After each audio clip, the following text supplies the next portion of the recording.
In the autumn of 1951, excavators from the University of Pennsylvania, working in the deepest accessible stratum beneath the Ekur temple complex at Nippur,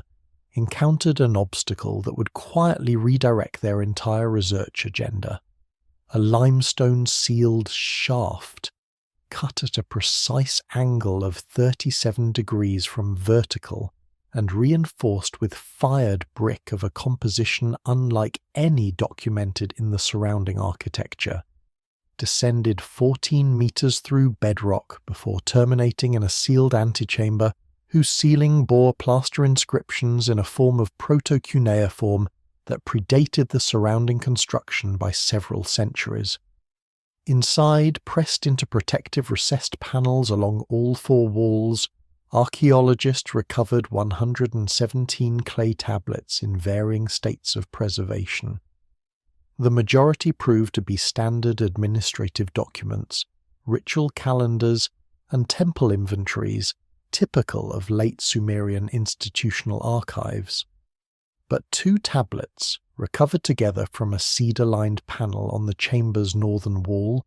were unlike anything in the established corpus of Mesopotamian religious literature. These 2 documents, catalogued as CBS 14671 and CBS 14672 in the University Museum's collection, describe in painstaking operational detail the 7-day underground descent of a senior temple official whose Sumerian title, lu-kalam-ma translates approximately as the one who stands between heaven and earth. The first tablet describes the descent itself, the preparation rituals, the passage through 7 distinct levels beneath the Ekur complex, and the specific procedures the priest followed at each threshold. The second tablet, the document that changes everything, describes not ceremony, not vision, and not prayer.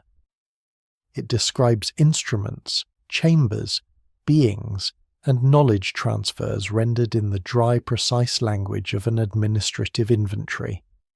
Conventional scholarship has classified these texts as initiation mythology related to the broader Sumerian underworld tradition. That interpretation, while predictable, fails to account for the technical specificity of the language, the precise architectural measurements included in the descent account, and the correlation between the tablet's descriptions and physical structures, subsequently identified through modern subsurface surveying at the Nippur site. If the evidence we're about to examine causes you to reconsider what ancient religious texts were actually recording, follow this investigation as we go deeper. The material ahead draws from cuneiform tablets, Egyptian descent traditions, underground complexes identified on 4 continents, and a broader pattern of 7-day ritual incubations found in cultures that had no documented contact with Mesopotamia. What it reveals is a systematic picture of knowledge deliberately stored beneath the oldest cities on Earth, accessed by specifically trained intermediaries, and preserved through institutions whose legacy reaches into the present day. The specific circumstances under which CBS 14671 and its companion text were recovered in 1951 provide critical context for evaluating their authenticity and age. The cedar-lined panel in which the tablets were found represents a preservation technique appearing in fewer than a dozen documented finds across the entire span of Mesopotamian archaeology. Cedar, which does not grow in Mesopotamia and must have been imported at significant cost from Lebanon or Anatolia, was chosen specifically for its antimicrobial and moisture-resistant properties. The panel had been sealed with a compound of bitumen, cedar resin, and gypsum mortar, creating a near-hermetic environment. Mineralogical analysis of this sealant, conducted by the Oriental Institute in 1953, established that its composition matched formulations found exclusively at sites associated with the late Uruk period, approximately 3200 to 3000 BC, placing the original sealing event significantly earlier than the surrounding temple architecture, and raising the question of why a document describing a priestly descent was preserved using techniques from a civilization predating its apparent context by 2 centuries. The excavation team responsible for that 1951 season at Nippur was led by Donald McCown and Richard Haynes, operating under the auspices of the Oriental Institute of the University of Chicago, in partnership with the Iraq Department of Antiquities and its representative Faraj Basmachi, then curator of antiquities at the Iraq Museum in Baghdad. The team's primary objective had been the exploration of subfloor deposits in the western precinct of the Ekur temple complex, a zone that had remained incompletely investigated since the close of the original University of Pennsylvania expeditions under Hermann Hilprecht in 1900. The anomalous shaft was encountered at a depth of 9.2 meters below the established temple floor level, its entrance concealed beneath a precisely arranged course of fired brick. McCown noted in his unpublished field journal, now held in the Oriental Institute archives, that the bricks covering the shaft entrance were laid in a herringbone bonding pattern oriented at 45 degrees to the main temple axis, a configuration without parallel in any documented Mesopotamian masonry tradition, and one that could not have resulted from standard construction practice. The descent into the shaft immediately revealed what McCown characterized as a stratigraphic discontinuity. The surrounding Ekur temple construction dated firmly to the Earthly period, approximately 2100 to 2000 BC, based on ceramic typology, cuneiform administrative tablets recovered from adjacent deposits, and the composition of construction mud brick consistent with Ur-3 industrial firing standards. The shaft lining, by contrast, consisted of fired brick of an entirely different mineralogical character.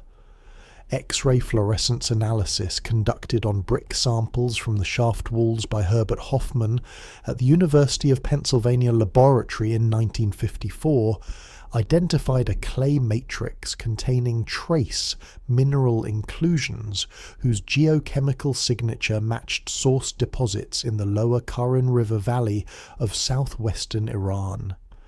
A material profile documented exclusively in building components from Uruk period sites at Waka, Eridu and Telukaya, none of which post-dated 3000 BC in their relevant construction phases. The shaft had been built by different hands, using different materials sourced from a different region, and serving a demonstrably different institutional purpose than the temple erected above it. The cedar panel chamber at the shaft terminus produced findings that compounded this problem considerably. Dendrochronologist Harold Fletcher, retained as a specialist consultant to the Oriental Institute project in 1955, identified the timber as Cedrus libani, representing an import requiring overland or riverine transport from Lebanon or the Amanus ranges across distances exceeding 800 kilometers. More significant than provenance, however, was condition. After a minimum of 4,000 years of burial under conditions of Mesopotamian groundwater fluctuation, salt crystallization cycles, and microbial pressure, the cellular structure of the cedar remained intact to a degree that Fletcher, writing in the journal Wood Science and Technology in 1958, characterized as incompatible with passive burial conditions of any duration. The sealant compound had maintained an internal microenvironment within the panel enclosure that suppressed both humidity variation and biological decay with a consistency that Fletcher noted surpassed results achievable with contemporary conservation technology. Subsequent gas chromatography analysis of the sealant matrix conducted by chemist Walter Andre at the Free University of Berlin in 1961 identified a sulfur-bearing mineral additive, subsequently confirmed as antimony trisulfide,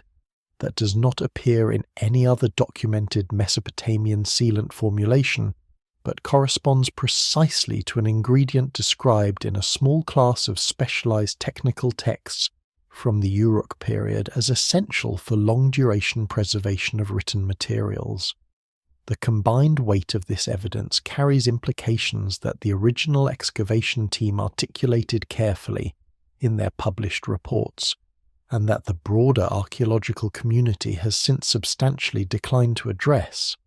The cedar panel and its preservation compound were not products of the earthly institutional context in which they were physically embedded. Their material characteristics place their construction firmly within the late Uruk period, predating the surrounding temple by a minimum of 2 centuries and potentially by significantly more. Someone had descended to a depth exceeding 9 meters below the then existing ground surface, constructed a chemically sophisticated sealed enclosure using imported timber and a preservation formulation that appears nowhere else in the archaeological record, placed 2 clay tablets within that enclosure, and ensured the location would be permanently undetectable from above. The tablets were not hidden in response to a crisis.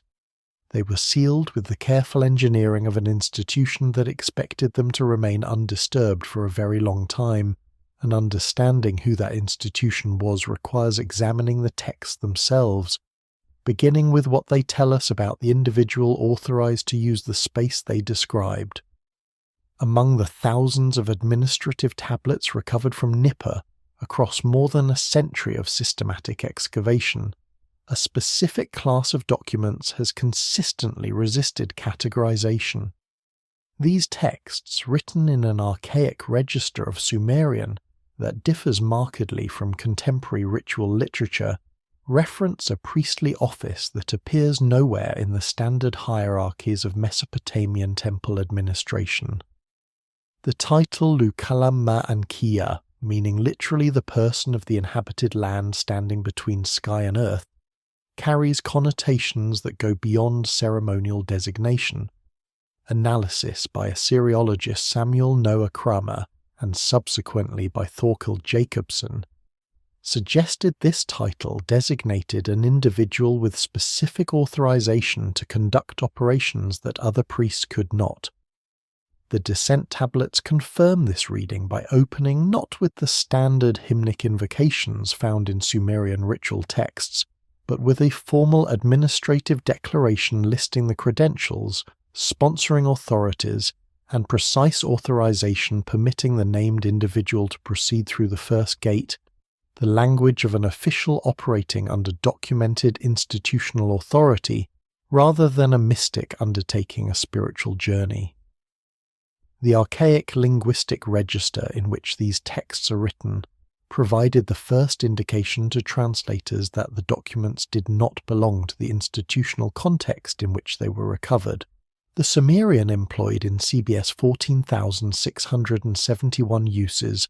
grammatical constructions and vocabulary items that Kramer, examining the texts at the University of Pennsylvania in the 1950s,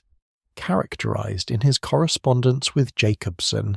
as belonging to what he provisionally labeled the archaic administrative stratum, a body of linguistic usage appearing in the earlier Sumerian inscriptions from Uruk and Jemdet-Nasser period sites, but largely absent from contemporary Sumerian by the Ur-3 period, when the surrounding temple archive was created. Kramer's identification of this linguistic archaism was corroborated by Jacobsen in a 1958 letter now held in the Oriental Institute archives, in which Jacobsen observed that the verbal morphology of the descent tablets was consistent with a composition date several centuries earlier than the physical context of their discovery, precisely paralleling the material evidence for earlier sealing established by Andre's chemical analysis of the sealant compound.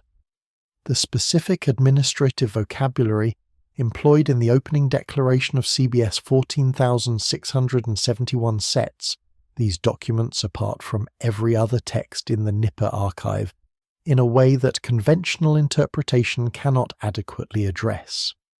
Standard Sumerian ritual texts from the Ur-3 period open with hymnic invocations, divine epithets, and formulas of praise that establish religious context. The descent tablets open instead with a sequence of administrative formulae borrowed from the vocabulary of royal decrees and official commercial contracts. The named individual is designated as operating under the authority of a named sponsoring institution, assigned a specific operational mandate described in the technical terminology of task completion rather than religious observance, and granted access to a defined physical location described by its architectural characteristics rather than its mythological associations. Kramer noted in his published commentary that this administrative opening had no parallel in any Sumerian religious text he had examined across his entire career,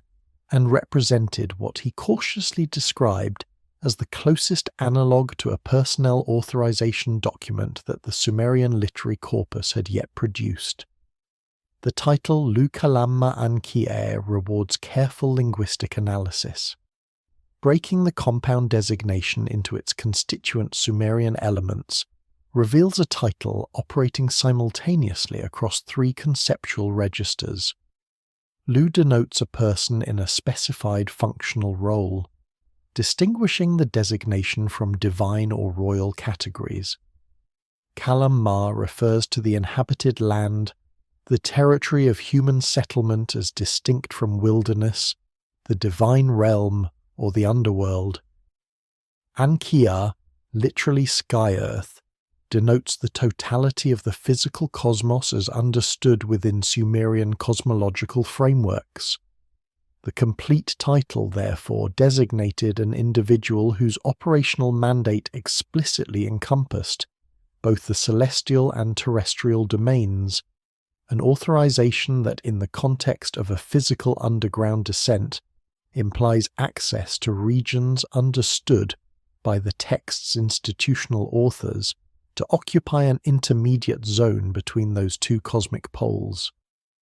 Jacobson argued in his unpublished commentary on the Nippur tablets that this cosmological positioning was not metaphorical, but described a literal physical location, an architectural space whose constructors understood it to exist between the surface world and whatever lay below it in both physical and conceptual terms.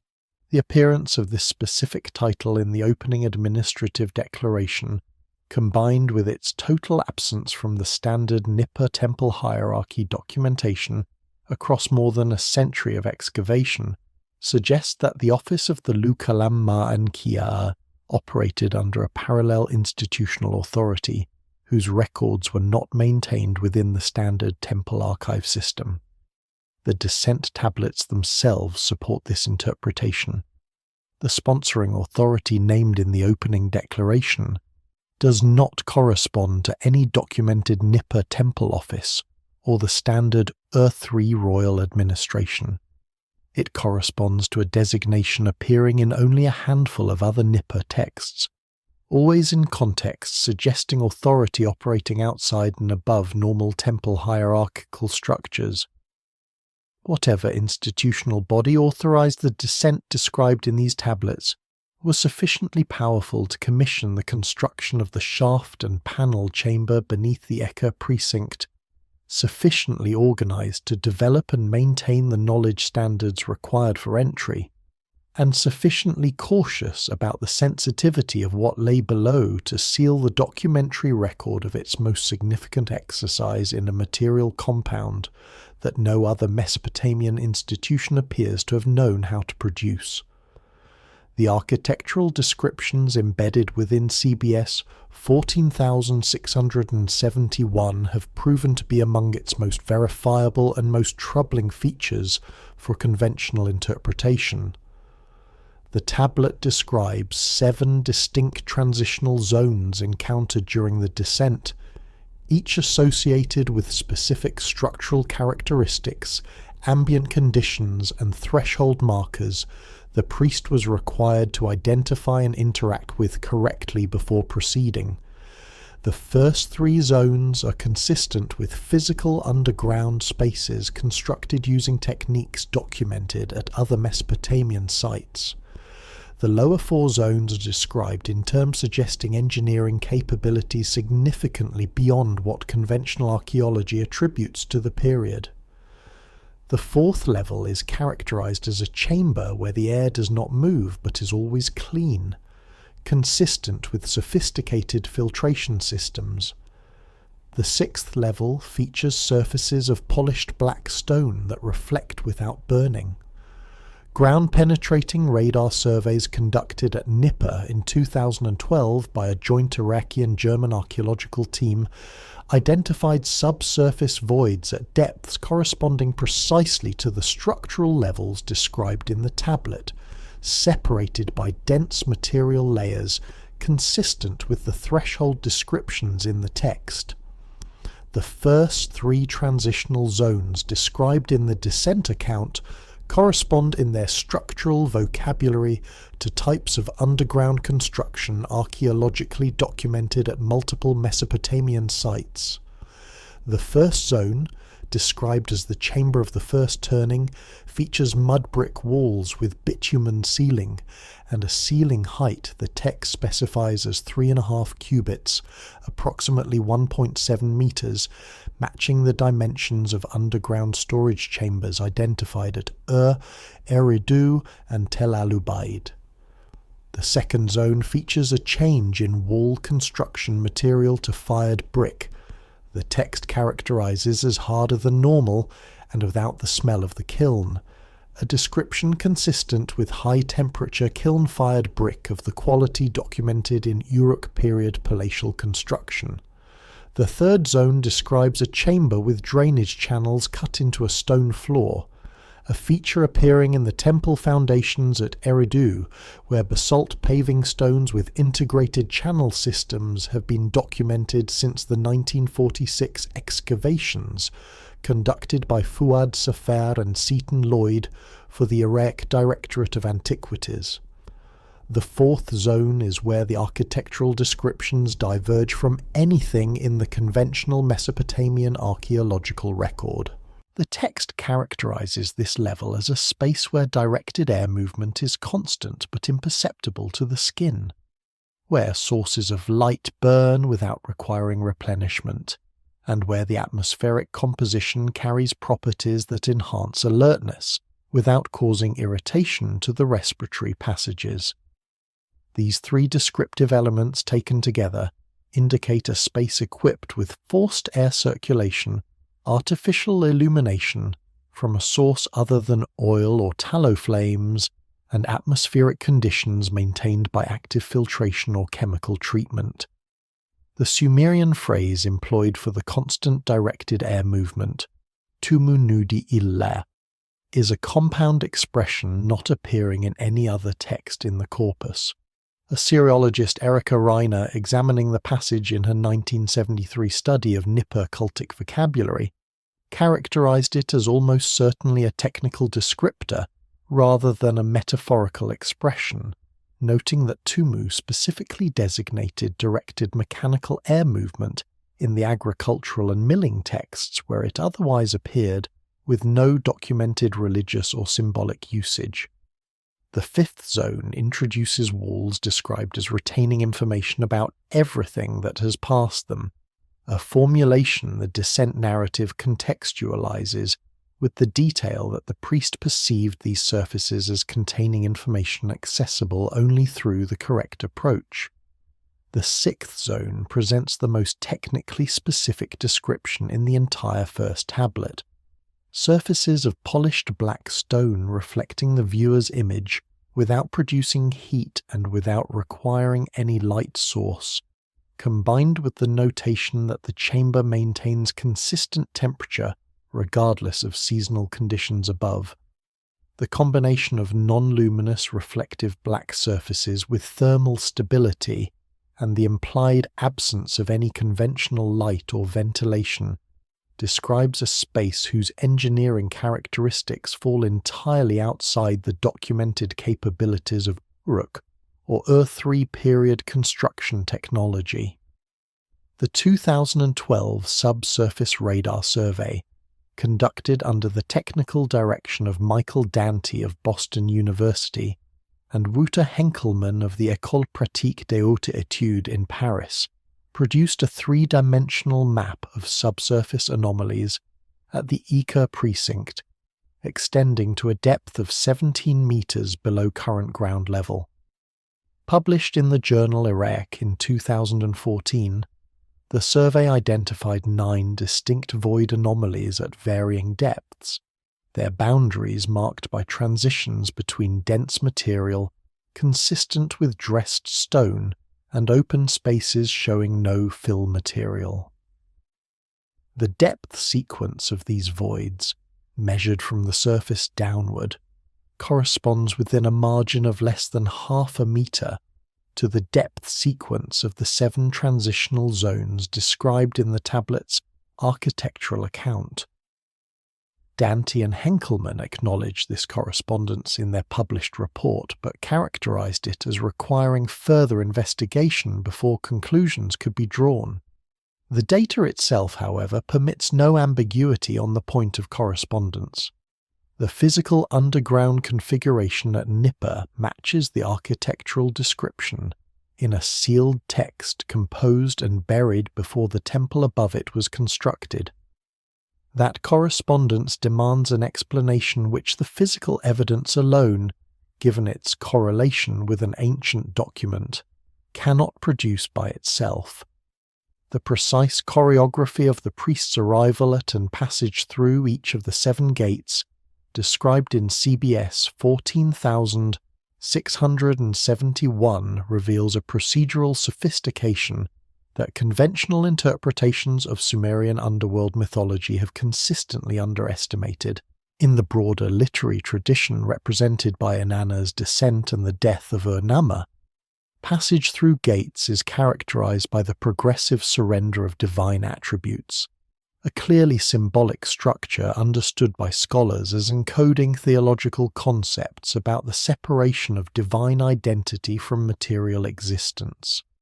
The descent tablets present an entirely different pattern. The priest is not required to surrender objects or attributes at each gate. He is required to demonstrate knowledge. At the first gate, described as the threshold of the counted stars, the priest must provide a precise astronomical calculation, the current position of what the text calls the wandering fires, identifiable as the planets visible to the naked eye, expressed in the sexagesimal base 60 notation of Mesopotamian mathematics. The gate does not open through prayer or incantation. It responds to calculation accuracy, a security protocol indistinguishable from those used to restrict access to sensitive information in any administrative context across any historical period. The divergence between the descent tablets and the established tradition of Sumerian underworld literature is stark enough to require direct confrontation rather than elision. The descent of Inanna, the most extensively preserved Sumerian underworld narrative, describes the goddess surrendering a specific divine attribute at each of 7 gates in a sequence that scholars from Benno Landsberger onward have analysed as a theological allegory encoding the progressive dissolution of divine power in its encounter with the realm of death. The death of Ur-Namma follows a similar structural logic, with the deified king presenting gifts and engaging in formal diplomatic protocols at each threshold.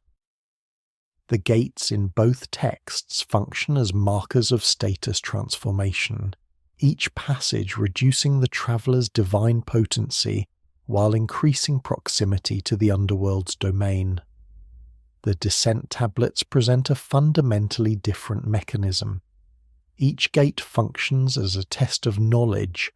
and passage depends entirely on the correctness of the knowledge demonstrated. There is no surrender, no diminishment, and no theological transformation involved. There is only verification. The knowledge required at each gate escalates in technical complexity and specificity in a way that maps directly onto the domains of expertise associated with the most advanced Mesopotamian scholarly traditions.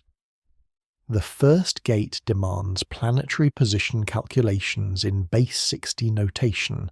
the specific mathematical language of the Babylonian astronomical corpus.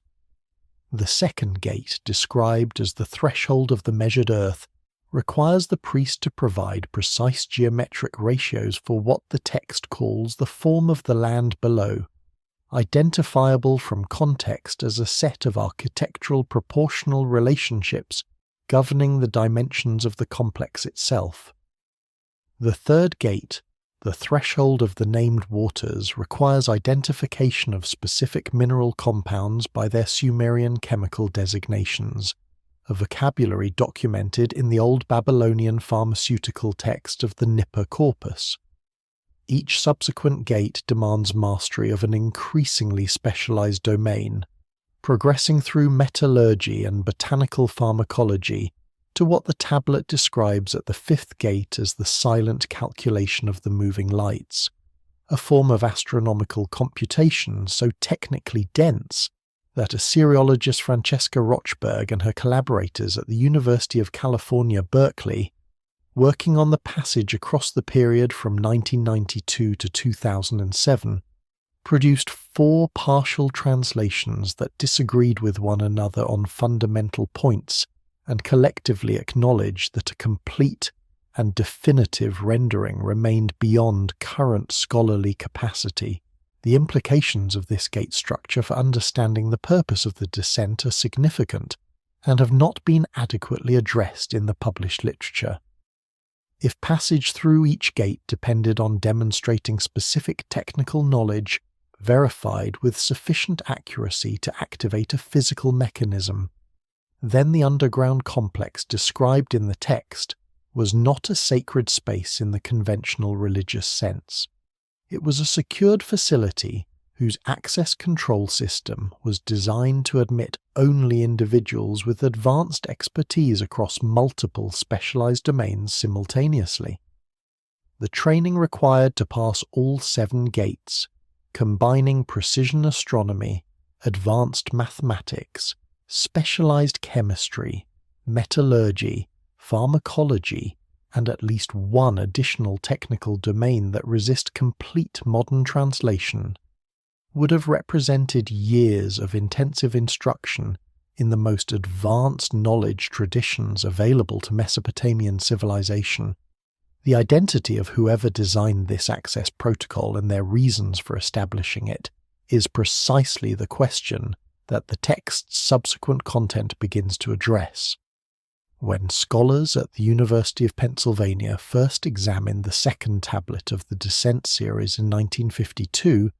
the initial assessment characterized it as a continuation of the ritual narrative established in the first document. That assessment became increasingly difficult to maintain as translation progressed. The second tablet does not read like a continuation of the Descent narrative. It reads like a separate document of an entirely different type,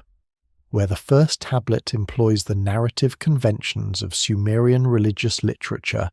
with sequential temporal markers and descriptions of the priest's physical and psychological state. The second tablet is organized around categories of information rather than chronological sequence. Its structure resembles that of a technical inventory. Objects are measured and enumerated. Processes are specified. Materials are identified. The contrast between the 2 tablets suggests they serve different purposes, one recording the experience of the descent, the other documenting what was found there, for an audience who needed to know not what it felt like to go underground for 7 days, but what was actually down there. The academic history of CBS 14672 is almost as revealing as the document itself. Kramer produced a preliminary transliteration in 1953 that he circulated to a small group of Assyriological colleagues, including Jacobson, Adam Falkenstein at the University of Frankfurt, and Benno Landsberger at the Hebrew University of Jerusalem. The responses he received were, by his own subsequent account in a letter to the Oriental Institute director, uniformly uncomfortable. Falkenstein characterized the second tablet as formally anomalous in its structural organization, noting that it employed the categorical inventory format of temple goods lists, but applied it to content that no temple goods list had any business containing. Landsberger, whose expertise in Sumerian technical vocabulary was unparalleled in the field, wrote to Kramer that several terms in the second tablet appeared to represent specialized technical vocabulary for which no parallel existed in the entire corpus of known cuneiform literature, requiring inference from context rather than attestation from other sources. That observation, made by the most technically qualified Sumerianist of the mid-20th century, has not been substantially revised in the 7 decades since. The structural organization of CBS 14672 becomes most legible when compared not to other Sumerian religious or literary texts, but to the administrative inventory genre represented by the Ur-3 temple goods lists and the old Babylonian craft material tablets from the Nippur scribal school archives. These inventory documents organize their content by object category, specify quantities and dimensions, identify material composition, note functional designation, and record condition. The second descent tablet follows precisely this organizational scheme. Its opening section enumerates objects by category. Its middle section specifies processes and materials associated with each category. Its closing section records observations about the entities encountered in the lowest level of the complex, and it does so in a prose style that shifts markedly from the inventory format, employing the grammatical constructions associated in Sumerian literature with first-person eyewitness testimony rather than third-party administrative reporting. The shift in grammatical register at the document's closing section is among its most diagnostically significant features and has received insufficient attention in the scholarly literature. Sumerian literary and administrative texts employ a well-documented system of grammatical distinctions between events witnessed directly by the narrator, events reported on the basis of testimony, and events inferred from indirect evidence. The inventory sections of CBS 14672 consistently employ the evidential constructions associated with direct observation. The descending priest is recording what he himself perceived, measured, and examined. The closing section describing the entities in the seventh chamber uses these same direct evidential constructions, meaning that the grammatical framework of the text itself insists that the described encounter was the personal, direct experience of the individual composing the account. This is not a mythological tradition reported from a distance. In the grammatical logic of the text, it is a first-hand account of events the descending priest actually witnessed. The inventory character of the second tablet's main body extends to a level of technical specificity that distinguishes it absolutely from any mythological reading. The dimensions of objects are given in cubits and their fractions. The compositions of materials are specified using the specialized technical vocabulary that Landsberger had identified as lacking parallel attestation elsewhere in the corpus.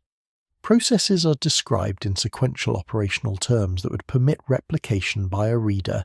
with sufficient technical background.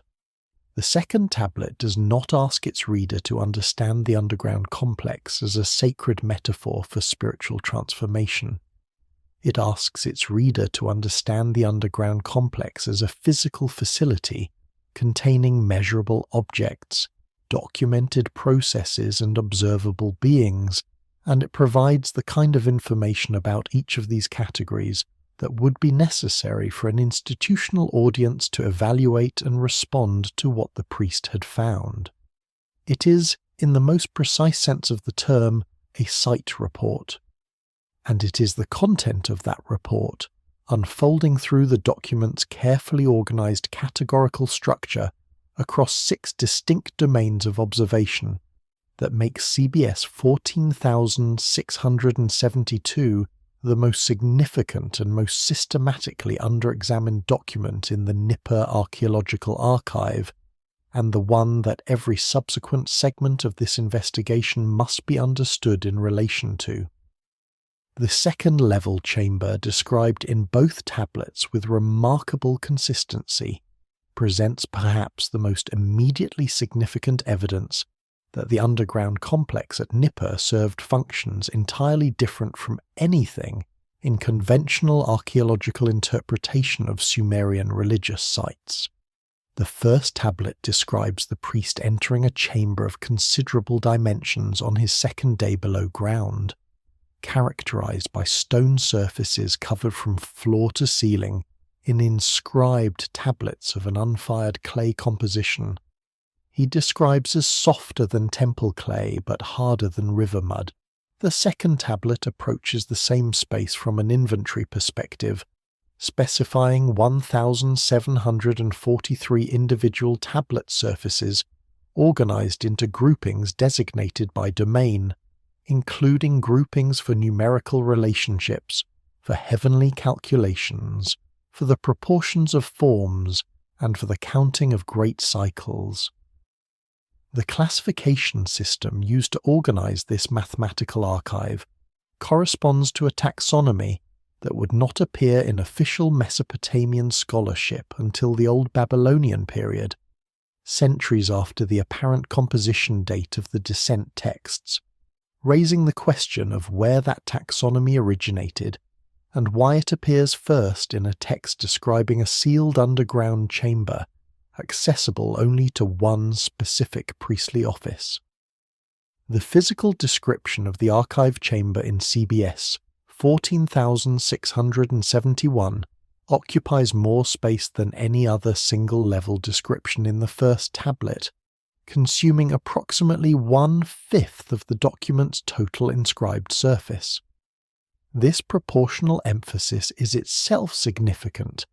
since Sumerian religious and administrative texts allocate descriptive space according to the institutional importance of what is being described rather than its narrative interest to the reader. The priest is writing for an administrative audience that needs to evaluate what he found, and what he found at the second level merited extended documentation. The chamber's dimensions are specified in a passage that Francesca Rochberg of the University of California, Berkeley, identified in her 2007 examination of the text as employing the same measurement conventions used in the Ur III period royal building accounts, with lengths recorded in units of the Sumerian nindan, approximately 6 meters, and sub-measurements in cubits. The chamber measured 12 nindan in length, 7 nindan in width, and 3.5 nindan in height,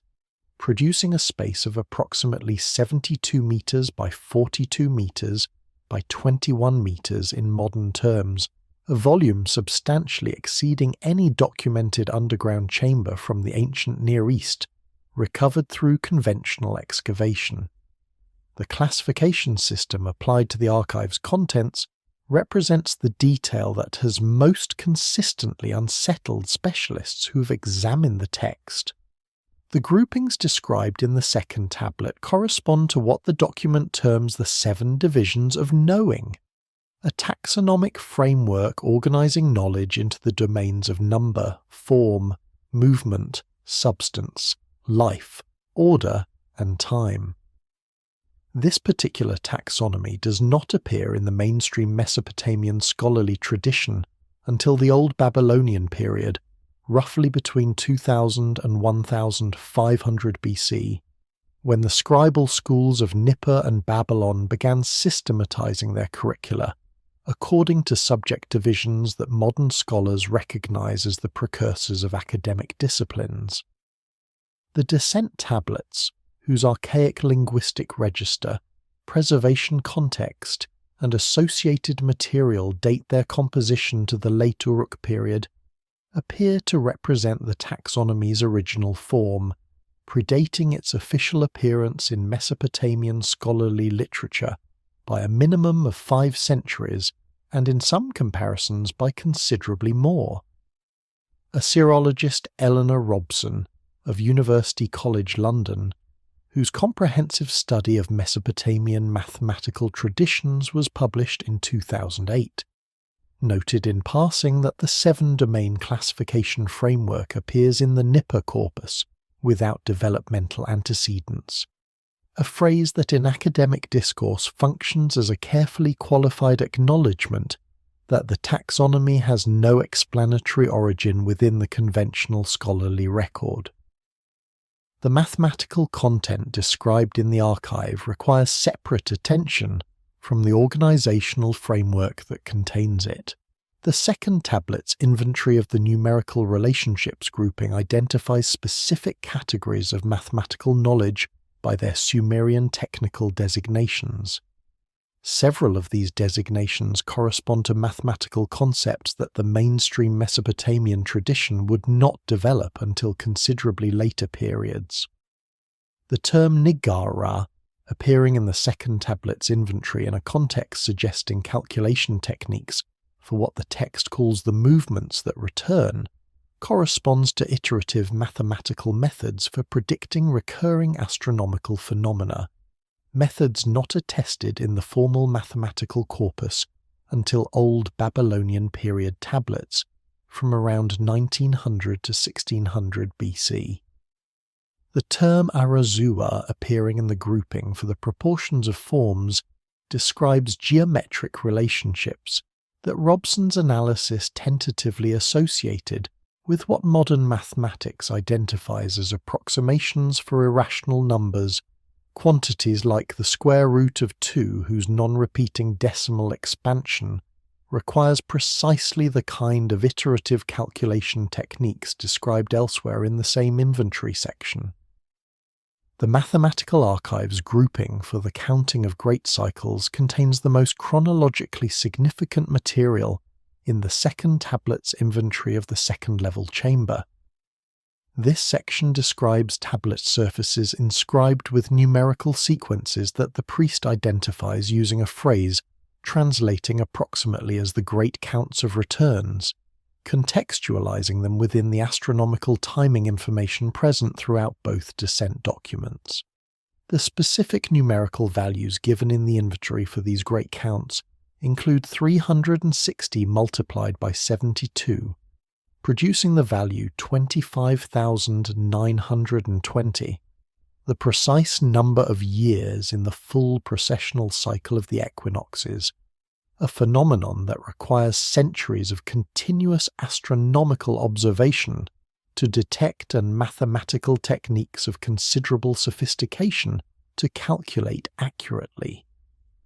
The presence of this exact value in a sealed archive chamber, whose composition predates its official recognition in Mesopotamian astronomical literature by over a millennium, places the origin of processional knowledge in a context that the conventional history of astronomy cannot accommodate without fundamental revision.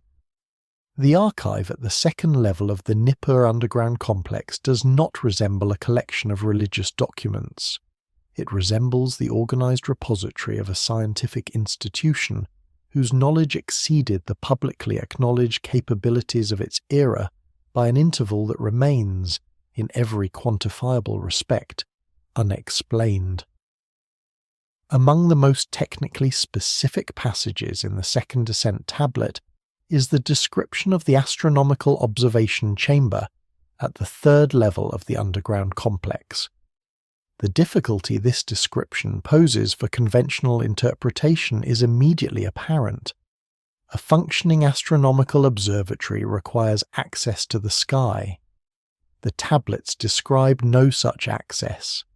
Instead, Cebes 14,672 describes a chamber in which the movements of celestial bodies could be observed and calculated without direct visual contact with the heavens, using instruments of the counted light that captured stellar positions and encoded them in mechanical form.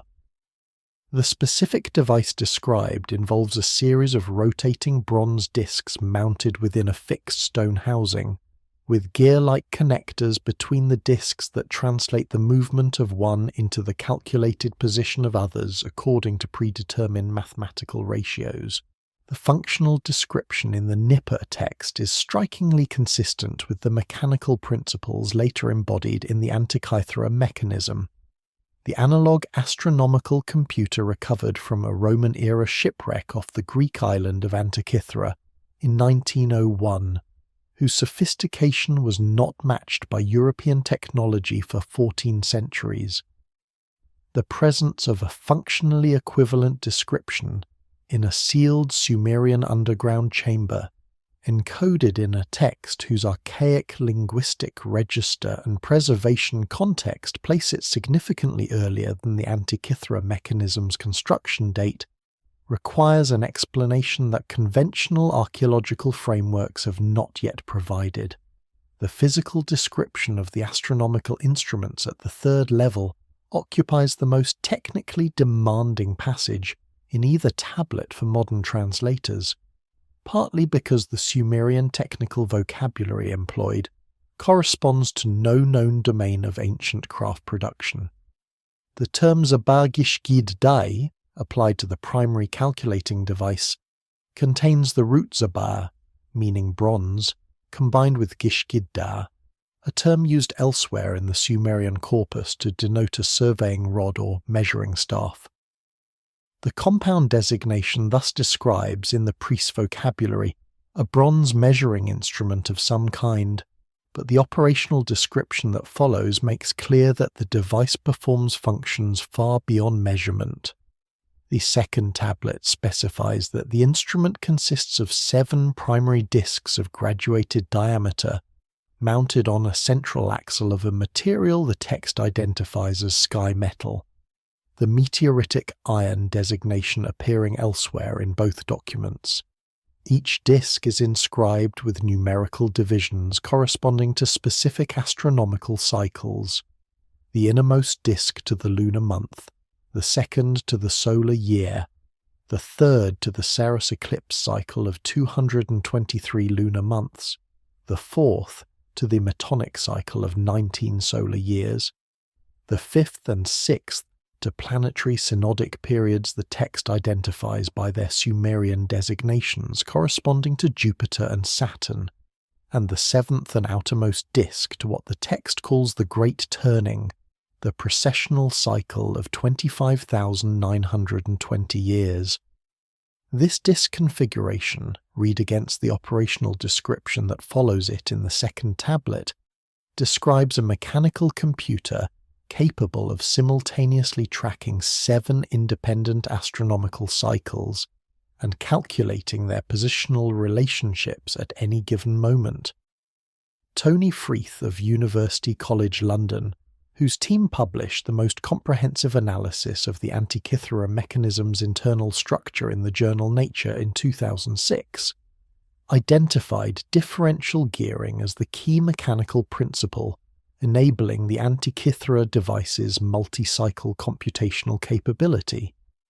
Differential gearing, in which the rotation of a primary gear drives the rotation of secondary gears at rates determined by their relative tooth counts, allows a single mechanical system to simultaneously track multiple cycles whose periods relate to one another through the fixed mathematical ratios encoded in the gear teeth. The operational description in CBS 14672,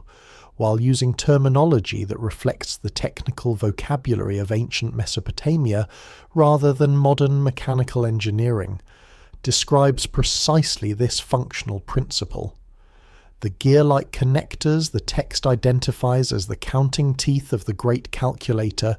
translate the rotation of the lunar disk into the calculated positions of the planetary disks through a series of fixed proportional relationships that the second tablet specifies with numerical precision. The three-part description of the third-level instruments in the second tablet, encompassing the primary calculating device, a secondary observation system, and a tertiary recording apparatus,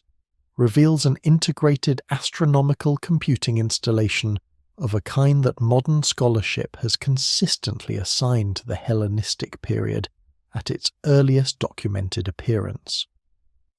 The secondary observation system described in the text employs what the priest identifies as stones of captured light, polished crystalline surfaces that redirect and focus light sources onto calibrated measuring scales, enabling indirect stellar position determination within an enclosed underground space. This optical principle, light capture and redirection through polished transparent or reflective surfaces, requires knowledge of geometrical optics that the Western scholarly tradition attributes to the work of Euclid in approximately 300 BC and to the practical instrument-making traditions of Alexandria in the subsequent centuries. Its presence as a functional installation in an underground chamber whose preservation context places its construction in the late Uruk period would require a revision of the timeline of optical knowledge extending back more than 2,000 years beyond its currently accepted origin point. The third level of the Nippur underground complex did not contain a ceremonial space decorated with astronomical imagery. It contained a working scientific installation whose functional principles would not be independently rediscovered by human civilization for millennia. The fourth level of the underground complex, as described in the descent tablets, presents material that intersects with an entirely different domain of advanced knowledge: the preservation and study of biological organisms and their medicinal applications. The first tablet describes the priest spending an extended period in this chamber, noting that it contained no fire but was consistently warm, that it smelled of specific aromatic compounds he identifies by name, and that its contents included living plants growing without soil or natural light. The second tablet approaches the same space with characteristic precision, describing sealed vessels of unknown material containing biological specimens maintained in controlled states of preservation,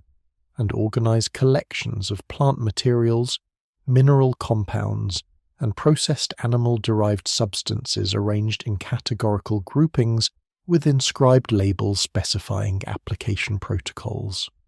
The pharmaceutical knowledge documented in this inventory section encompasses compounds and preparation methods that do not appear in the mainstream Mesopotamian medical corpus until the Assyrian period, several centuries after the apparent composition date of the descent texts, and whose parallels in the Edwin Smith Papyrus of Egypt and the Charaka Samhita of India suggest derivation from common sources rather than independent development. The warmth without fire that the first tablet attributes to the fourth level chamber represents one of the most practically specific observations in either descent document. The priest is meticulous throughout both tablets in distinguishing between conditions he can explain in terms of familiar physical phenomena and conditions he cannot. His descriptions of fire, lamplight, and heated stone employ standard Sumerian terminology for combustion-based heat generation. His description of the fourth level warmth uses a different compound expression, easy nutuku uddagin, meaning warmth without fire, day quality, indicating a consistent ambient temperature resembling outdoor daytime conditions, rather than the variable and directional warmth produced by flames. The phrase uddagian, day quality, appears in Sumerian agricultural and horticultural texts to describe optimal growing conditions, and its application here as a descriptor for the fourth level atmosphere establishes the functional purpose of this environmental feature. The chamber was maintained at temperatures appropriate for plant growth, achieved through a means the priest could neither identify nor explain. The living plants described in the first tablet represent the feature of the fourth level that has attracted the most alternative interpretation in the non-specialist literature, but the least sustained scholarly attention. The priest identifies several of the growing specimens by their Sumerian botanical designations, including agagar, a plant associated in Mesopotamian medical texts with wound treatment, and euganena, a designation appearing in the Pharmacopoeia texts recovered from the Ashurbanipal library at Nineveh in connection with fever reduction. The presence of these medically significant plant species growing in a sealed underground chamber, illuminated by no identified light source, raises questions about hydroponic and artificial illumination technologies that the conventional timeline of human innovation places firmly in the modern era. The second tablet's inventory of the fourth level treats the plant collection as a working pharmaceutical resource rather than a curiosity, cataloguing specimens in relation to the sealed vessel collections that surround them and specifying preparation protocols for converting raw plant material into the compounds stored in adjacent containment systems. The sealed vessels described in the second tablet's fourth level inventory section occupy a passage of exceptional technical density. The vessels are identified by a material designation, anbar lu-kalam-ma, that translates literally as sky metal that does not decay, a compound using anbar, the standard Sumerian term for meteoritic iron, combined with a negation of the word for deterioration. The combination describes a metallic material with exceptional preservation properties, and the application of this material to hermetically sealed containment vessels for biological specimens implies an understanding of contamination, oxidation, and organic decay at a level of conceptual sophistication that the mainstream history of biological science places in the post-Pasteurian 19th century. The specific biological specimens described as preserved within these vessels include not only plant-derived pharmaceutical compounds, but what the text identifies as the seeds of the great medicines, a phrase that Assyriologist Joanne Scurlock of Elmhurst College, whose work on Mesopotamian medical traditions was published in 2004, cautiously suggested might reference concentrated active pharmaceutical agents rather than botanical seeds in the literal sense. The distinction matters because the isolation and concentration of specific active compounds from plant sources requires chemical knowledge that conventional history attributes to the Arabian scholars of the medieval period at its earliest documented appearance, not to the late Uruk period civilization, whose material characteristics define the preservation context of the descent tablets. The fifth level chamber described in the descent tablets contains the passage that has generated the most sustained scholarly discomfort with the text's conventional mythological classification. CBS 14671 describes the priest entering a chamber whose stone walls were set with devices he identifies as the speaking stones of the Watchers. These objects, embedded in wall surfaces at regular intervals, are described as neither lamp nor tablet nor carving, but as flat polished surfaces of a dark material that produce sound when addressed correctly, and that could relay communications to locations the priest explicitly states were not within the underground complex, were not within Nippur, and were not, according to the text's own framing, upon the earth at all. The second tablet, categorizing the same objects in inventory terms, provides specific descriptions of their material composition and operational protocols. The spacing of these devices follows precise geometric positioning. At distances the text specifies in units of the Sumerian cubit, with a precision suggesting the arrangement was functionally rather than aesthetically determined, and the communication protocols involve specific vocal frequencies, astronomical timing derived from the instruments on the third level, and materials the text identifies as being of sky origin, a phrase appearing consistently in Mesopotamian context to designate meteoritic metal. The second tablet's inventory description of the speaking stones represents the most controlled and systematic passage in either document for understanding what the objects actually were. The inventory section identifies 14 individual devices embedded in the chamber walls, 7 on each of 2 facing surfaces, positioned at intervals of 4 cubits measured from center to center, a spacing corresponding to approximately 2 meters in modern units. The devices are described as having a facing surface of kugsig, a term standardly translated as gold, but used in the Nippur corpus to designate highly refined gold alloy, rather than the mixed compositions typical of decorative applications, and a backing structure of what the text identifies as the black stone of the mountain height, a designation applied elsewhere in Sumerian geological references to basalt. The specific combination of highly refined gold alloy, facing with a basalt backing, in a device described as producing sound through vocal activation and enabling communication across extraordinary distances, corresponds with no category of object in the conventional Mesopotamian archaeological record, but maps precisely onto a functional description of piezoelectric transduction, the phenomenon by which mechanical pressure applied to certain crystalline materials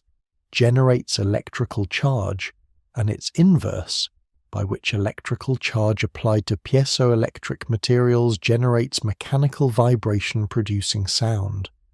The operational protocols described in the second tablet for activating the speaking stones extend the technical specificity of the invention section into the domain of precise procedural documentation. Activation required what the text describes as the voice at the counted pitch, a specific vocal frequency the descent tablets connect to the mathematical relationships encoded in the archive at the second level, and the astronomical calculations performed by the instruments at the third level. The phrase al-Gagadim, the correct numbering of the voice, employs technical terminology from the Sumerian musical tradition, where it designates the precise tuning of an instrument to a specified interval in the mathematical frequency system. The use of this musical precision terminology in a communication device context indicates that the speaking stones responded not to any vocal sound but to sound at specific frequencies determined by mathematical calculation, a design principle consistent with resonance-based activation systems in which a device responds only to input matching its designed resonant frequency. The astronomical timing requirement specified in the protocol section adds a further layer of technical constraint, linking the device's operational window to specific celestial configurations tracked by the instruments at the third level, suggesting that the communication system functioned within narrow temporal windows defined by cosmic conditions rather than being available for continuous operation. The fifth-level chamber of the Nippur underground complex contained a communication installation, whose operational principles correspond, in every functionally specific detail the text provides, to technologies whose discovery Western science attributes to the 19th century at the earliest. The sixth-level chamber occupies a distinctive position in both tablets, as the space where the priest appears to have spent the longest period and undergone the most personally transformative experiences of his 7-day descent. CBS 14,671 describes this chamber as a space for the examination and modification of the human body, equipped with surfaces designed for specific procedural requirements and lit by a consistent luminosity the priest cannot explain in terms of any source he recognizes. The second tablet's inventory of this space includes the most technically specific medical content in either document. Instruments for cranial procedures corresponding to trepanation and cataract surgery. Instruments made from an alloy the text characterizes as neither bronze nor iron but harder than either, and resistant to the corruption of blood. A description consistent with high-grade surgical steel whose composition was not officially produced until the modern era, and pharmaceutical compounds for administration during and after these procedures whose preparation protocols match descriptions found in Akkadian medical texts from the Library of Ashurbanipal at Nineveh, a collection assembled 600 years after the apparent date of the descent tablets and attributed by the Assyrians themselves to much older sources. The luminosity that the priest cannot explain represents a diagnostic feature of the sixth level description, establishing immediately that this chamber differed from all preceding levels in a way that affected the priest's perceptual experience profoundly enough to merit specific notation. Throughout the first tablet's account of levels 1 through 5, the priest describes ambient conditions in terms of what he can identify. He notes specific temperatures, air qualities, aromatic compounds, and atmospheric characteristics in language suggesting environments he could categorize even when he found them unusual. At the sixth level, the first description in the account switches to a formulation, Zalag nu-ka-la, meaning light without an identifiable source, that the priest uses in precisely the formulation employed in Sumerian administrative correspondence to flag an anomaly that cannot be classified within existing reference categories. This is not poetic language. It is the bureaucratic notation of a professional observer encountering a physical condition that his training provides no framework for explaining. The inventory section of the second tablet for the sixth level chamber provides a catalogue of surgical instruments that has attracted more specialist attention than any other passage in either document, primarily because the material descriptions are both precise enough to be clinically meaningful and specific enough to conflict irreconcilably with the conventional timeline of surgical metallurgy. The instruments are grouped into 4 functional categories in the inventory: cutting implements, holding and positioning devices, measuring and examination tools, and preparation equipment for pharmaceutical administration. The cutting implements are described using the material designation Zaba-ugu, bronze superior, combined with Anbar Babar, white sky metal, a compound that Assyriologist Martin Stoll of the Vrije Universiteit Amsterdam identified in his 2016 study of Mesopotamian medical vocabulary as a term for a high reflectivity metallic alloy distinct from standard bronze. The description of this alloy as harder than bronze, harder than iron, and resistant to the corruption of blood encompasses 3 properties that modern materials science identifies as defining characteristics of austenitic stainless steel: superior hardness compared to both bronze and low-carbon iron, and chromium oxide passivation that prevents biological contamination of the metal surface. The specific cranial instruments described in the sixth level inventory include what the text identifies as the openers of the head vault, cutting implements the second tablet associates with procedures performed on the upper skull, and what it calls the clearers of the inner eye. Tools described in an operational context specifying their use to remove obstructions from the visual pathway within the eye itself. Joanne Scurlock's 2004 analysis of Mesopotamian surgical vocabulary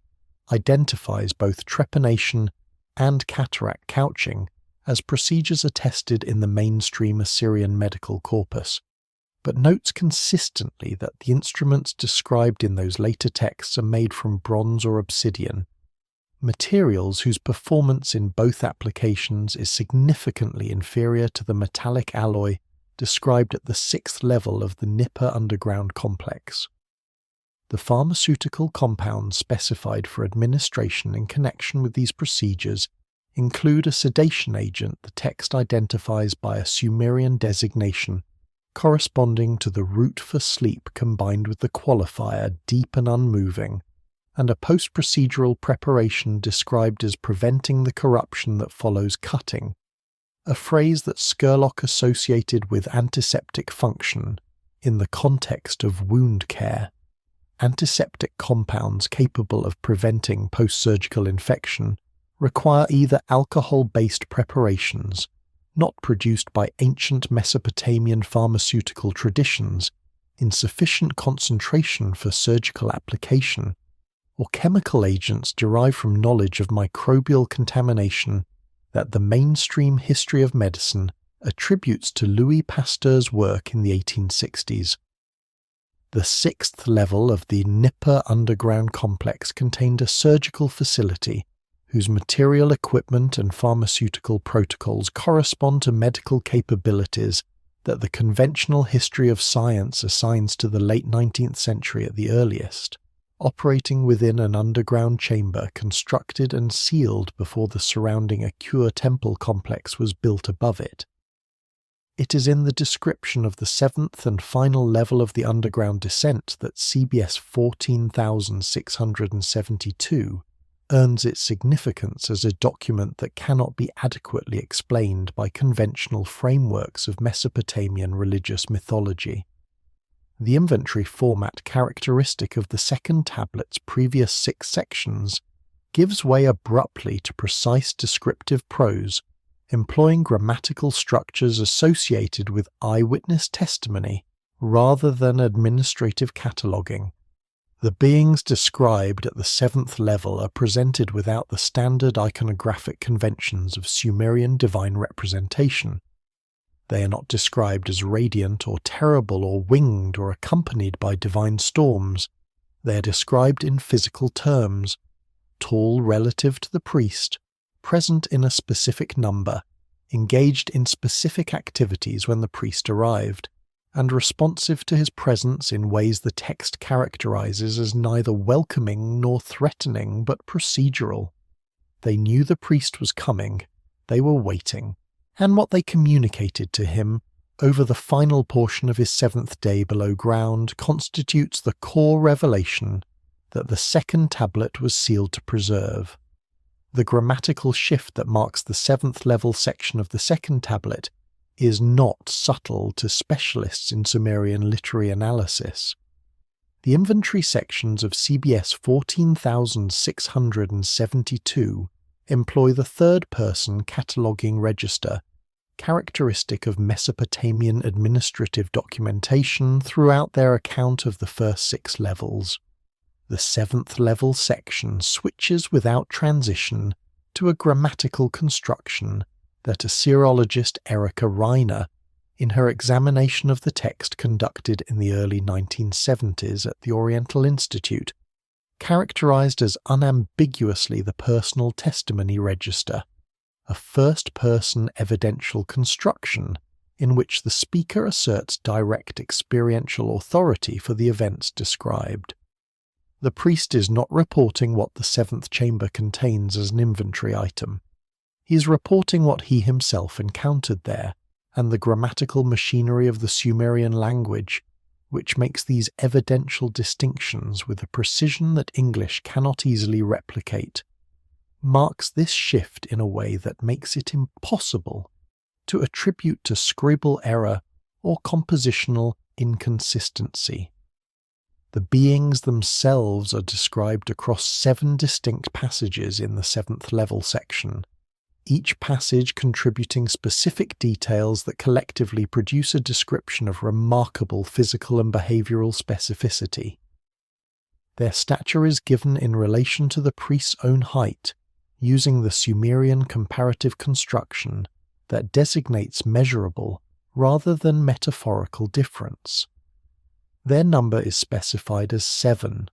recorded not in the sacred numerical usage that would designate symbolic significance, but in the precise enumerative form used throughout the second tablet's inventory sections for counting physical objects. Their posture and activity at the moment of the priest's arrival are described with the temporal precision of an administrative log entry. 3 of them were engaged in an activity the text identifies using a compound verb associated elsewhere in the Sumerian corpus with the manipulation of recording instruments. 2 were positioned at what the text identifies as the counting surfaces, the same designation used for the inscribed tablet arrays at the second level. The remaining 2 were in communication with what the priest describes as the upper knowing, a phrase whose full technical meaning remains a subject of ongoing scholarly disagreement, but which Thorkild Jacobsen interpreted in his unpublished notes on the tablets as most probably referencing a communication system directed toward a location outside the underground complex itself. The response of the beings to the priest's arrival is one of the most diagnostically significant passages in either tablet for determining the nature of the encounter described. The priest employs 3 specific descriptors for their manner. They did not move toward him, they did not move away from him, and they identified him by a designation the text does not reproduce but describes as his counted name. The first 2 descriptors are negative constructions that distinguish the being's behavior from the 2 standard responses to an approaching human in Sumerian social literature, either aggressive encounter or retreat. The third descriptor, the use of a counted name, is the most technically specific element of this passage. Throughout the Nippur administrative corpus, the counted name designates an individual's official registration identifier within the institutional record system, the equivalent of a personnel number in a modern bureaucratic context. The beings at the 7th level addressed the priest not by his personal name or his title, but by his institutional registration number within a system that they maintained and that the text implies extended well beyond the boundaries of the Ekur temple complex through which he had descended. The content of what the beings communicated to the priest across the final hours of his 7th day below ground is preserved in the second tablet's closing section in a manner that reflects deliberate incompleteness.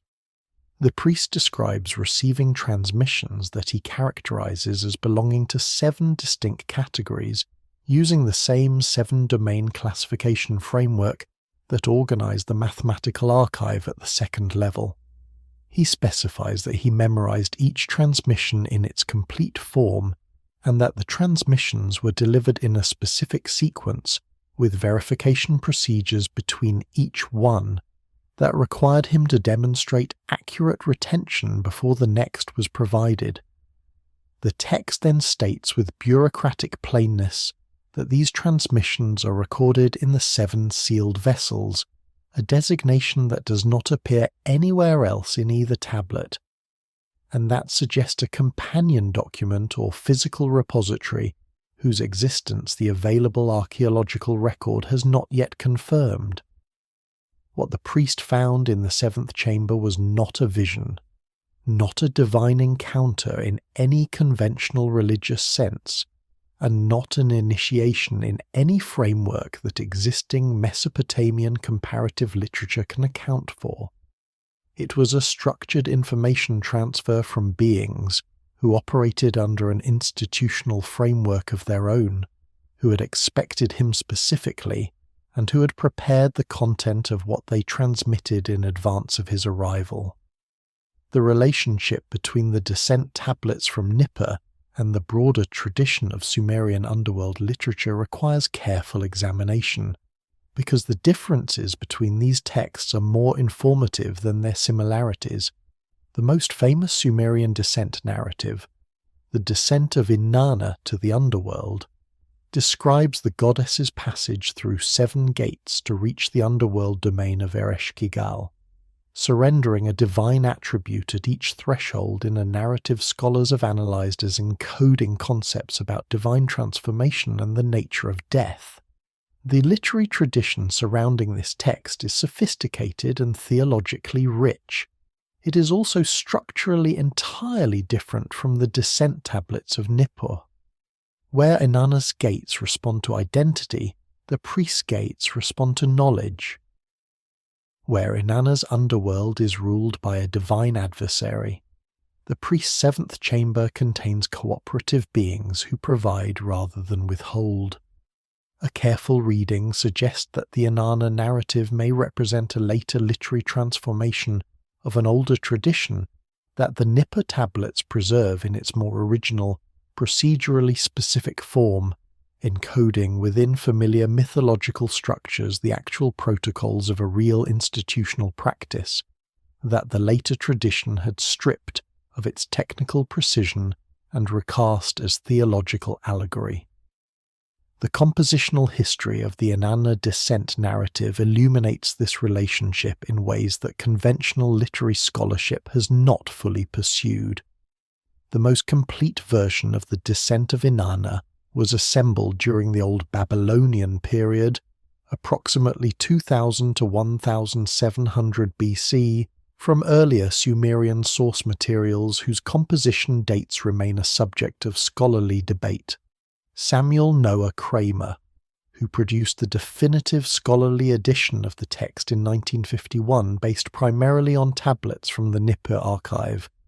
identified what he termed the primary Sumerian text as an assemblage of earlier compositional units that showed evidence of editorial modification at multiple points. The modifications that Kramer identified concentrated specifically around the gate passages, where the descriptions of what Inanna surrenders at each threshold show linguistic and structural inconsistencies, suggesting they replaced or heavily modified earlier content. If those earlier gate passages described knowledge demonstrations rather than attribute surrenders, the editorial modification that replaced them with the attribute surrender narrative would represent a deliberate theological reinterpretation of institutional content that the descent tablets preserve in its original, unmodified form. The parallel between the seven-gate structure in the Inanna narrative and the seven-level structure in the Nippur descent tablets extends to specific numerical and spatial correspondences that go beyond general structural similarity. The first gate of Inanna's descent is associated with what the text identifies as the Great Above, a spatial designation corresponding to the astronomical domain associated with the first gate of the Nippur descent, whose threshold of the counted stars requires the planetary position calculations, linking it explicitly to the celestial sphere. The fourth gate of Inanna's descent is associated with what later Babylonian commentaries identify as the domain of material transformation,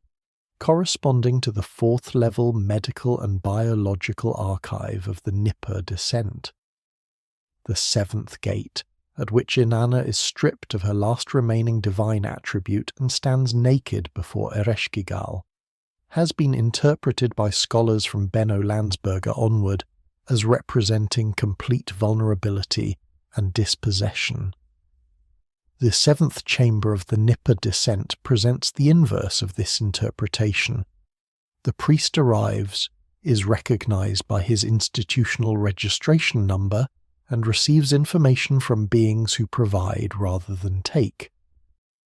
The structural parallel is exact while the thematic relationship is inverted,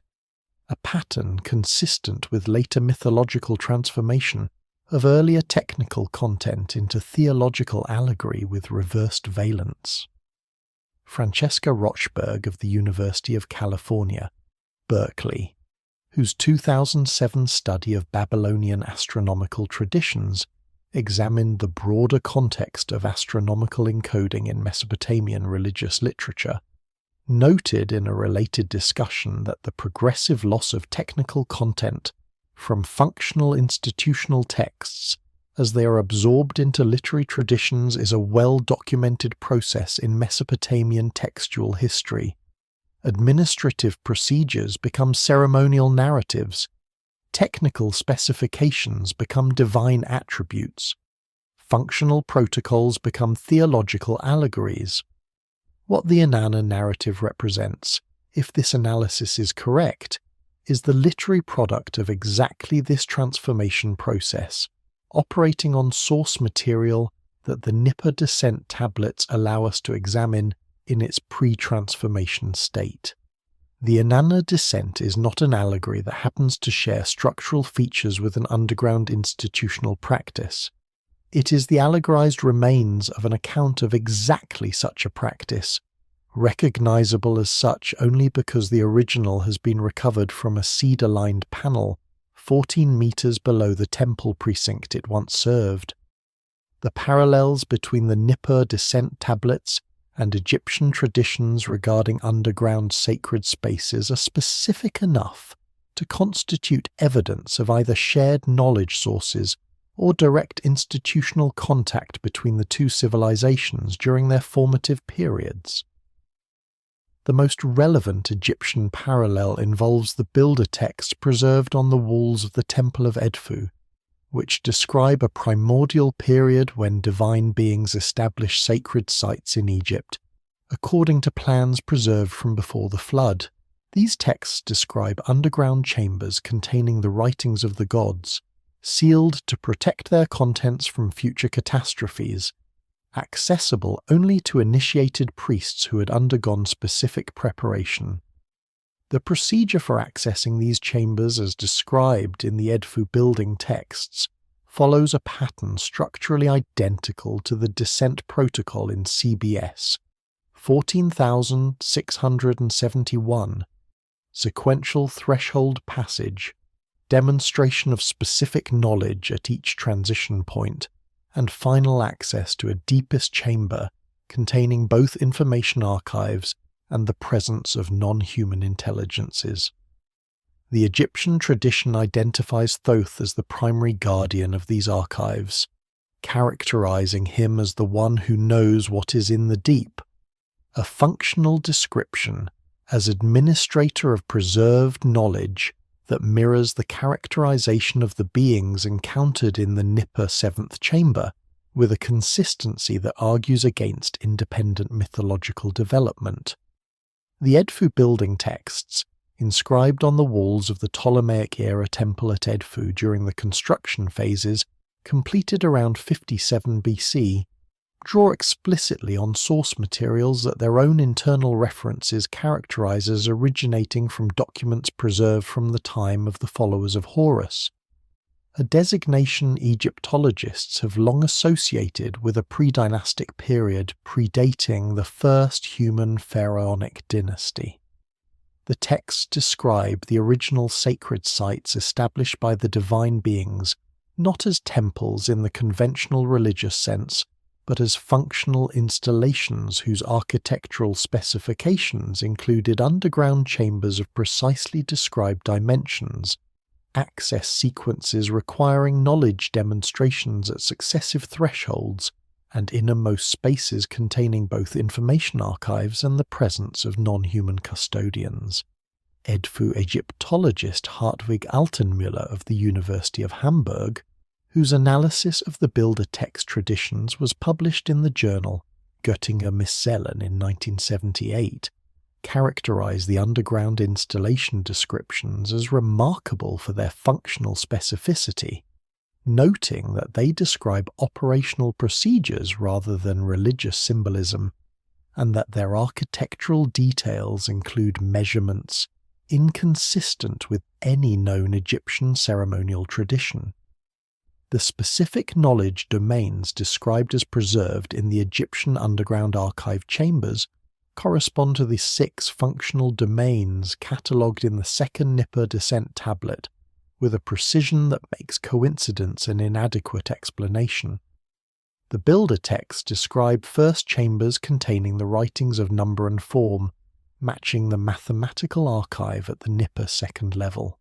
Second chambers containing the star calculations of the divine observers, matching the astronomical instruments at the third level.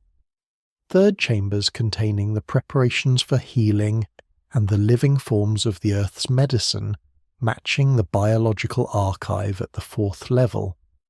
The Egyptian archive's fourth chamber is described in the builder texts as containing the speaking instruments of Thoth, an identification that directly parallels the speaking stones of the Watchers at the Nippur fifth level. The architectural correspondence is not merely thematic, it is sequential, categorical, and specific enough to indicate that the two traditions are describing the same type of facility, organized according to the same functional principles in the same order of levels. Thoth's role in the Egyptian underground archive tradition merits detailed examination because his characterization in the builder text differs markedly from his presentation in mainstream Egyptian religious literature. In the pyramid texts and in the Book of the Dead, Thoth appears primarily as a divine administrator, the scribe of the gods, the keeper of sacred records, and the judge of the deceased. In the Edfu builder texts, he is characterized using functional language that describes him not as a divine scribe, but as the custodian of an active facility, the one who maintains the instruments of knowing, the guardian of those who wait below. This functional description maps directly onto the characterization of the beings encountered in the Nippur seventh chamber, whose behavior the descent tablets describe in the vocabulary of institutional administration rather than divine encounter. The beings at Nippur are not gods in any conventional sense the texts apply that word. They are custodians of a facility, operating under an institutional framework whose authority is expressed through procedural rather than theological terms. Thoth's characterization in the Edfu builder texts places him in exactly the same functional role, suggesting that both traditions describe the same category of being performing the same institutional function in facilities organized according to identical architectural and operational principles. The presence of the seven-level underground structure as a consistent framework for narratives about the acquisition of hidden knowledge extends far beyond the Mesopotamian and Egyptian traditions into the Hindu cosmological system, where it appears with a mathematical precision suggesting it preserves astronomical rather than purely symbolic information. The Puranas describe 7 distinct underworld planes called the Patalas, extending beneath the surface of the earth, each inhabited by different classes of beings and containing different categories of knowledge inaccessible to surface humanity. The parallel with the Nippur descent tablets is structural and numerical, but it becomes more specific when individual level descriptions are compared in detail. The Vishnu Purana's description of the second Patala characterizes it as a place where the knowledge of numbers and forms is stored in material that does not decay, matching the mathematical archive chamber of the Nippur second level. The fifth Patala is associated with communications between realms that transcend physical distance, matching the speaking stone chamber of the fifth Nippur level. The seventh and deepest Patala is described as the dwelling place of the Nagas, beings of great wisdom and technical knowledge who interact with the rare human beings permitted to descend to their level in a manner the text characterizes as instructional rather than threatening, matching the Nippur seventh chamber account with a specificity that conventional models of independent cultural development cannot adequately accommodate. The Vishnu Purana, one of the 18 principal Puranas of the Hindu canon, devotes the second book of its 5-book structure to a detailed cosmographical account of the universe that includes the most systematic description of the 7 Patalas in the Sanskrit literary tradition. The text was assembled in its current form during approximately the 4th to 5th century AD, but Indologist Ludo Roshi of the University of Pennsylvania, whose comprehensive study of Puranic literature was published in 1986, established that the cosmographical content of the second book preserves material from significantly earlier Vedic and post-Vedic sources. with some passages showing linguistic characteristics associated with the late Vedic period, dating to approximately 1000 to 500 BC. The specific Patala descriptions that correspond most closely with the Nippur descent tablet levels appear within a continuous textual block, whose linguistic archaism places it among the oldest stratum of the Puranic cosmographical tradition, suggesting the correspondence is not a product of late compilation, but reflects early and persistent elements of the tradition. The level-by-level correspondence between the Patalas and the Nippur descent chambers extends beyond the 3 matches noted in the primary tablet passages to encompass all 7 levels when the full Vishnu Purana description is compared in detail with the complete descent account. The first Patala, described in the Vishnu Purana as a space of white radiance containing serpentine beings of great age, whose domain is the knowledge of the sky above, corresponds to the first gate threshold at Nippur, where the astronomical calculation requirement links the entry directly to celestial knowledge. The third Patala, associated in the Puranic text with instruments of illumination that function without fire and surfaces that capture and hold the forms of all things, corresponds directly to the optical and reflective instruments at the Nippur third level astronomical chamber. The fourth, Patala's characterization as a space of perpetual warmth, where living medicines grow in abundance without soil or sun, matches the biological archive of the Nippur fourth level, with a correspondence that encompasses not only the thematic domain, but the specific environmental details the Nippur texts emphasize as notable anomalies.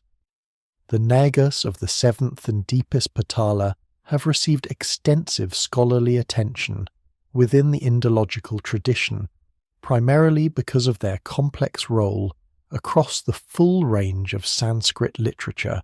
where they appear alternately as divine protectors, demonic adversaries, and ancient teachers depending on context and source tradition. The Vishnu Purana's characterization of the 7th Patala Nagas is distinctive within this range, for its emphasis on their role as keepers and transmitters of technical knowledge, specifically describing them as beings who possess understanding of the deep mathematics of the sky and the formulas by which substance is transformed and the methods by which the forms of life are maintained and varied. This technical knowledge portfolio corresponds with remarkable precision to the knowledge domains represented across the lower levels of the Nippur underground complex, as documented in both descent tablets. The beings at Nippur's 7th level, who communicated structured information transmissions across 7 categorical domains to the waiting priest, find their closest parallel in world literature, not in any Mesopotamian divine figure, but in the Vishnu Purana's Nagas of the 7th Patala, who teach the rare human beings who reach their level across the same 7-fold categorical structure that organizes the knowledge architecture of both the Nippur complex and the Patala system itself. The specific duration of the underground descent described in the Nippur tablets 7 days has been interpreted by most scholars as straightforwardly symbolic, drawing on the established sacred significance of the number 7 in Mesopotamian cosmological thought.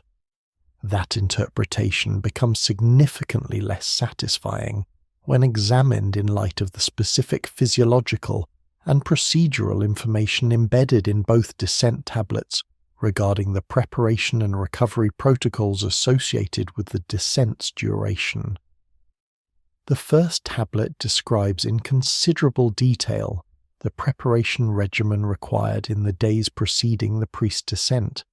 specific dietary restrictions, sensory isolation procedures, and what appear to be chemical preparations administered by the temple's medical staff,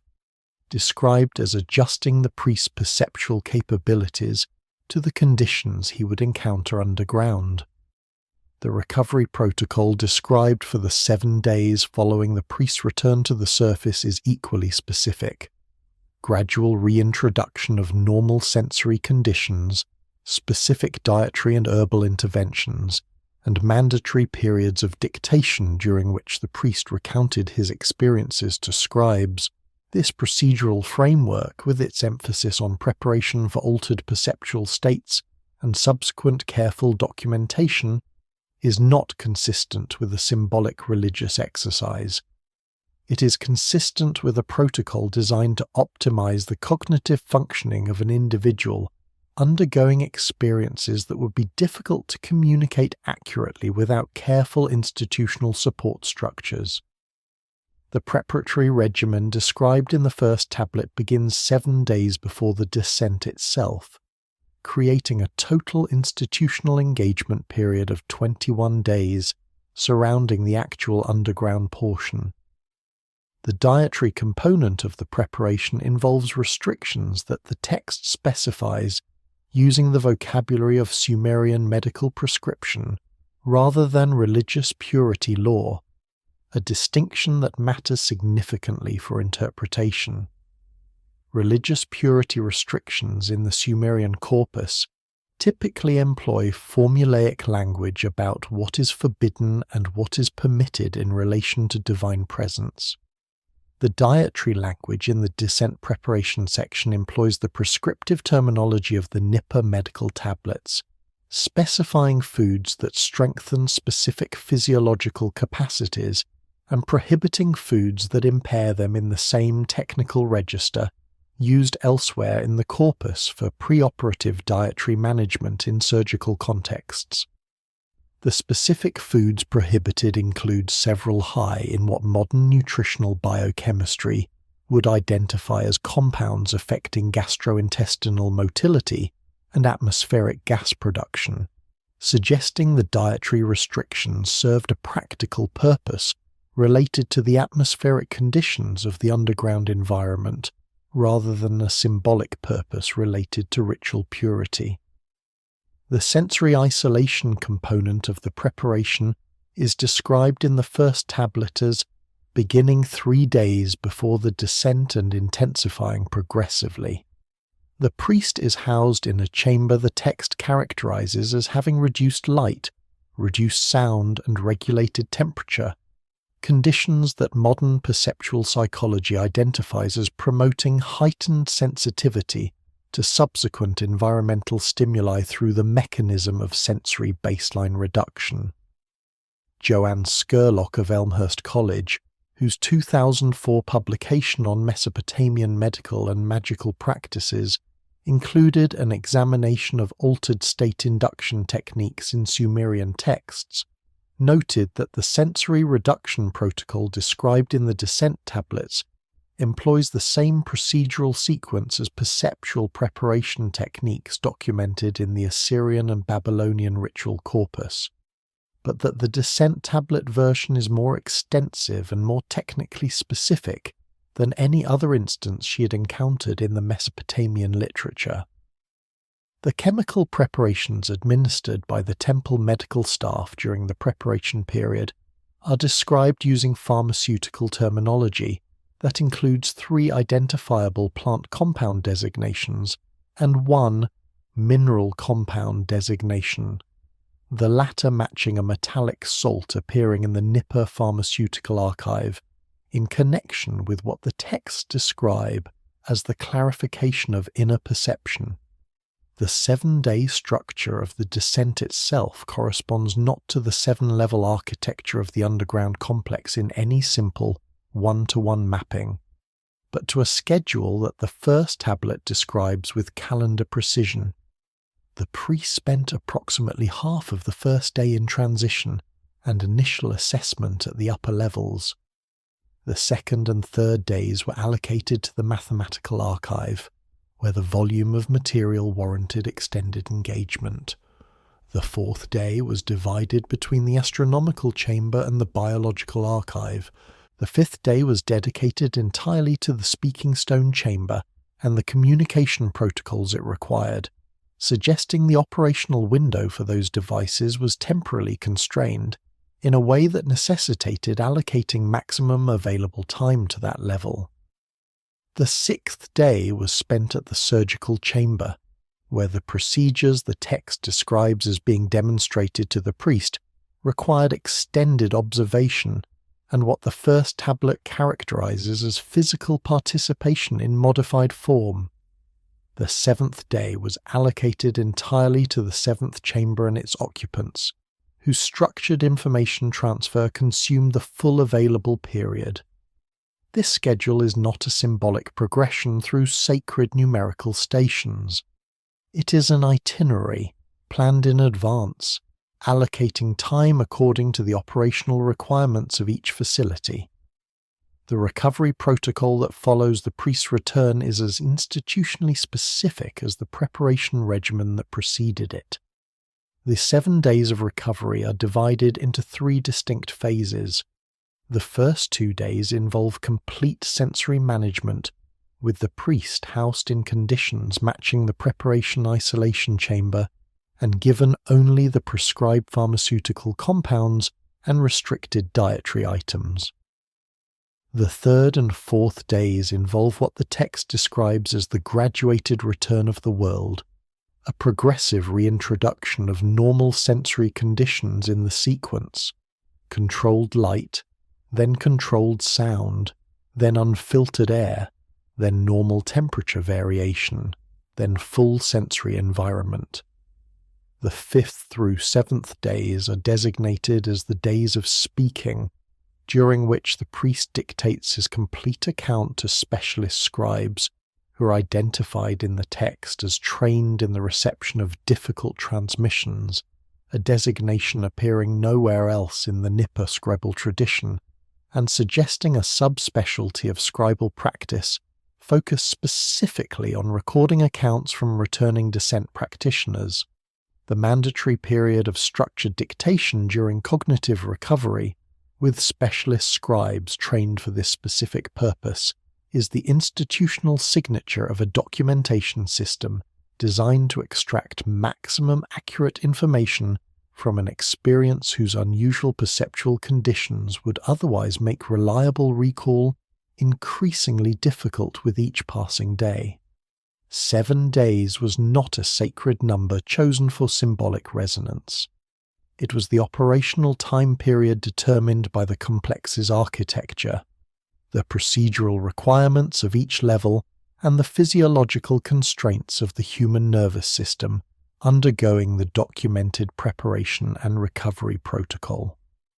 The practical question of how knowledge encountered in the underground chambers of the Nippur complex was transferred to surface-level human institutions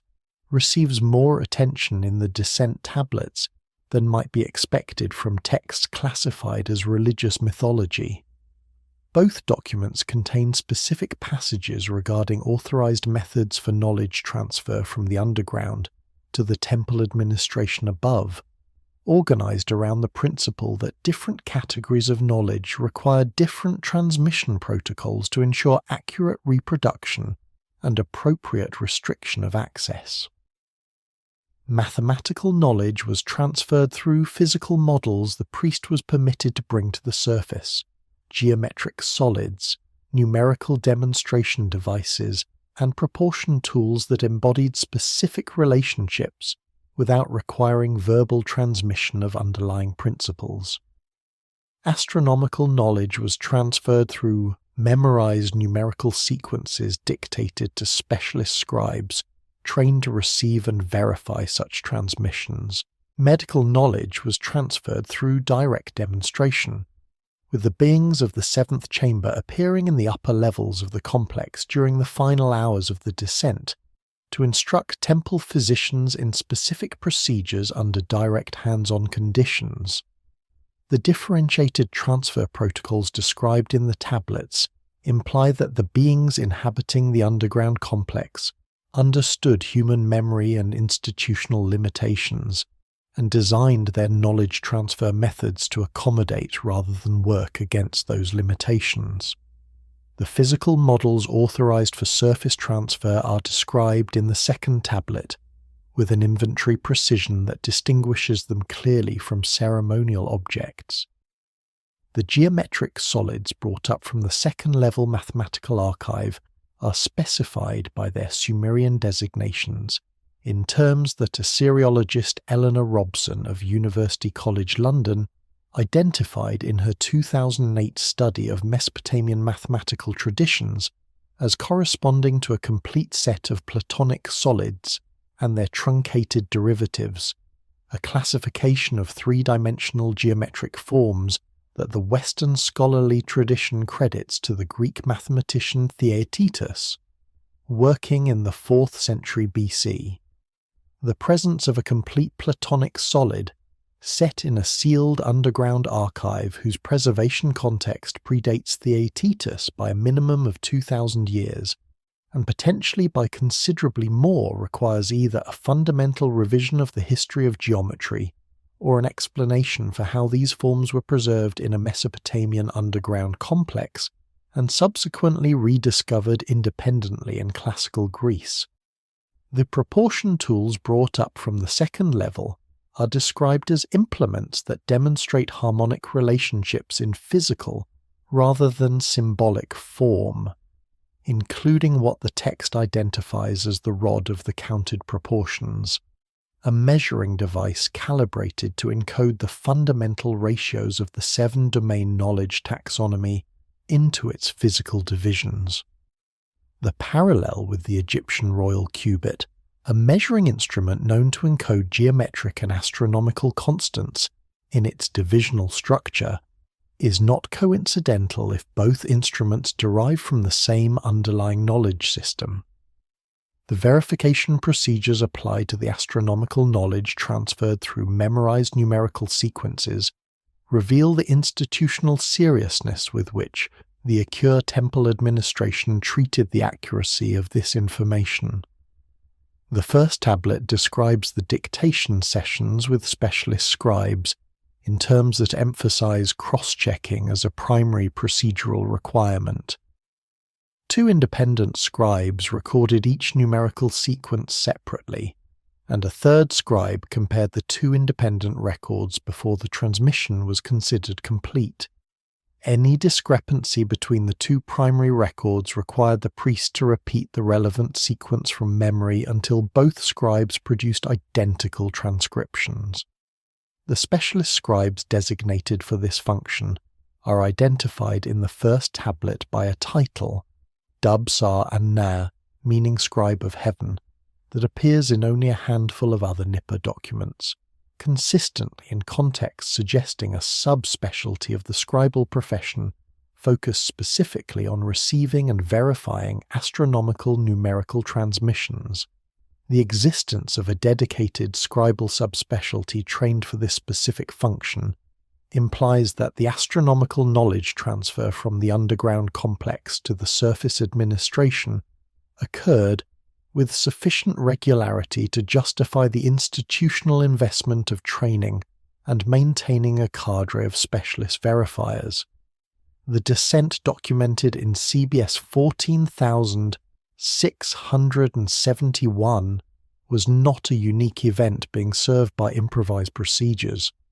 It was one instance of a recurring institutional practice supported by a permanent administrative infrastructure. The direct demonstration protocol for medical knowledge transfer is the most remarkable element of the knowledge transfer account from an evidential standpoint, because it involves the only description in either tablet of the 7th chamber,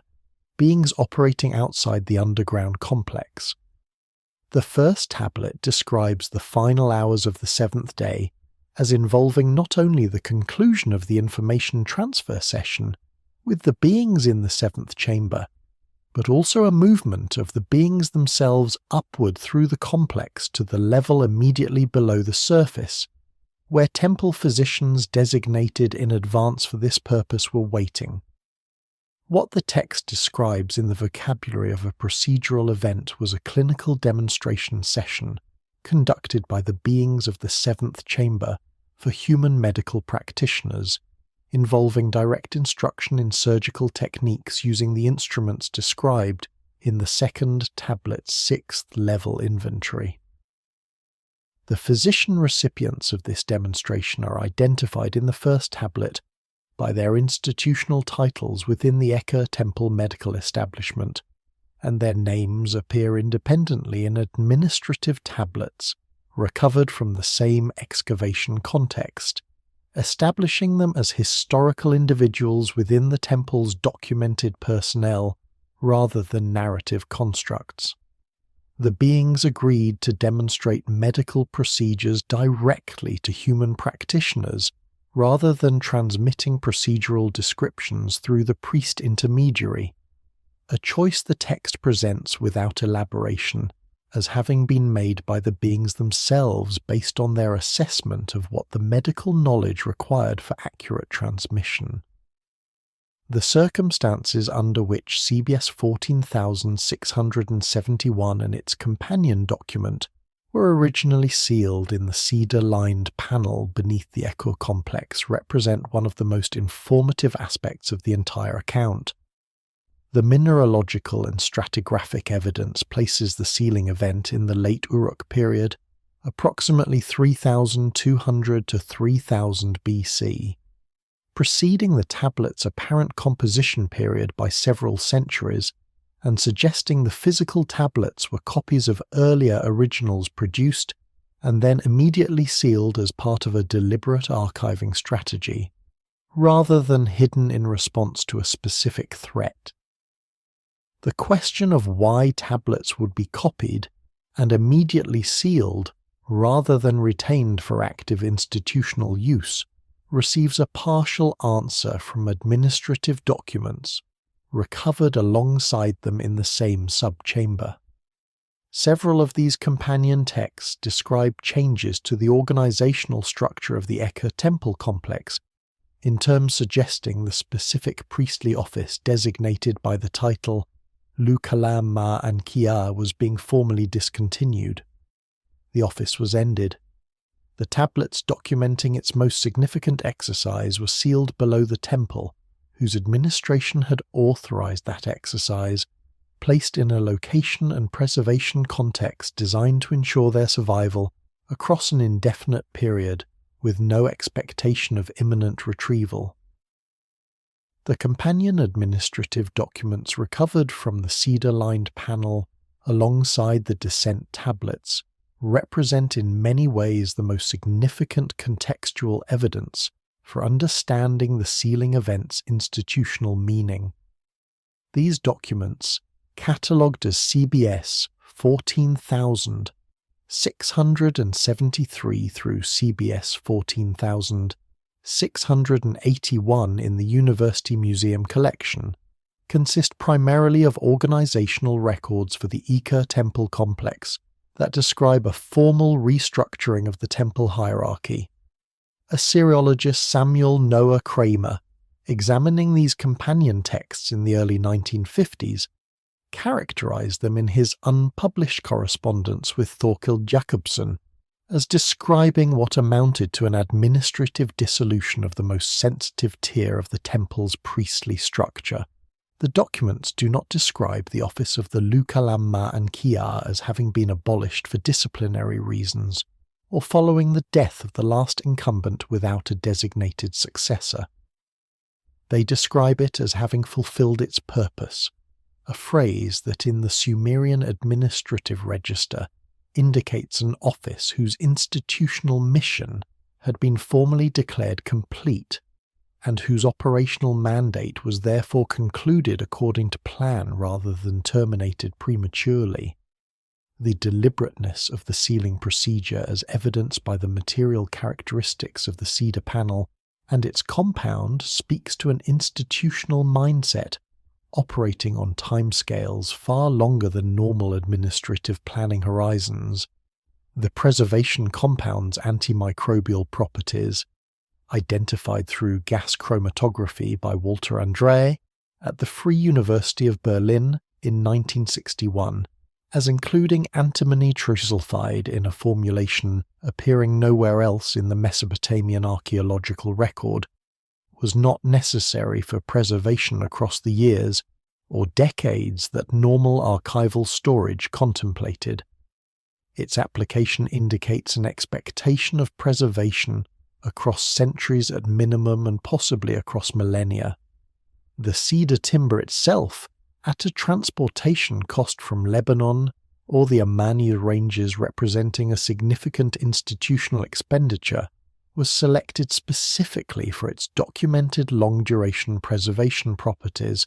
rather than for any ceremonial or symbolic reason. The institution that sealed these tablets was not hiding them in crisis or storing them for near-term retrieval. It was investing substantial material resources in ensuring their survival across an open-ended period whose conclusion it could not specify. The specific administrative decision to copy rather than simply preserve the original tablets reveals an additional layer of institutional sophistication in the sealing strategy. Copying introduced the risk of transcription error, but resolved the problem of original material fragility across indefinite storage periods. The copies were produced on unfired clay of the composition. The first tablet itself describes the underground archive tablets as being made from softer than temple clay but harder than river mud,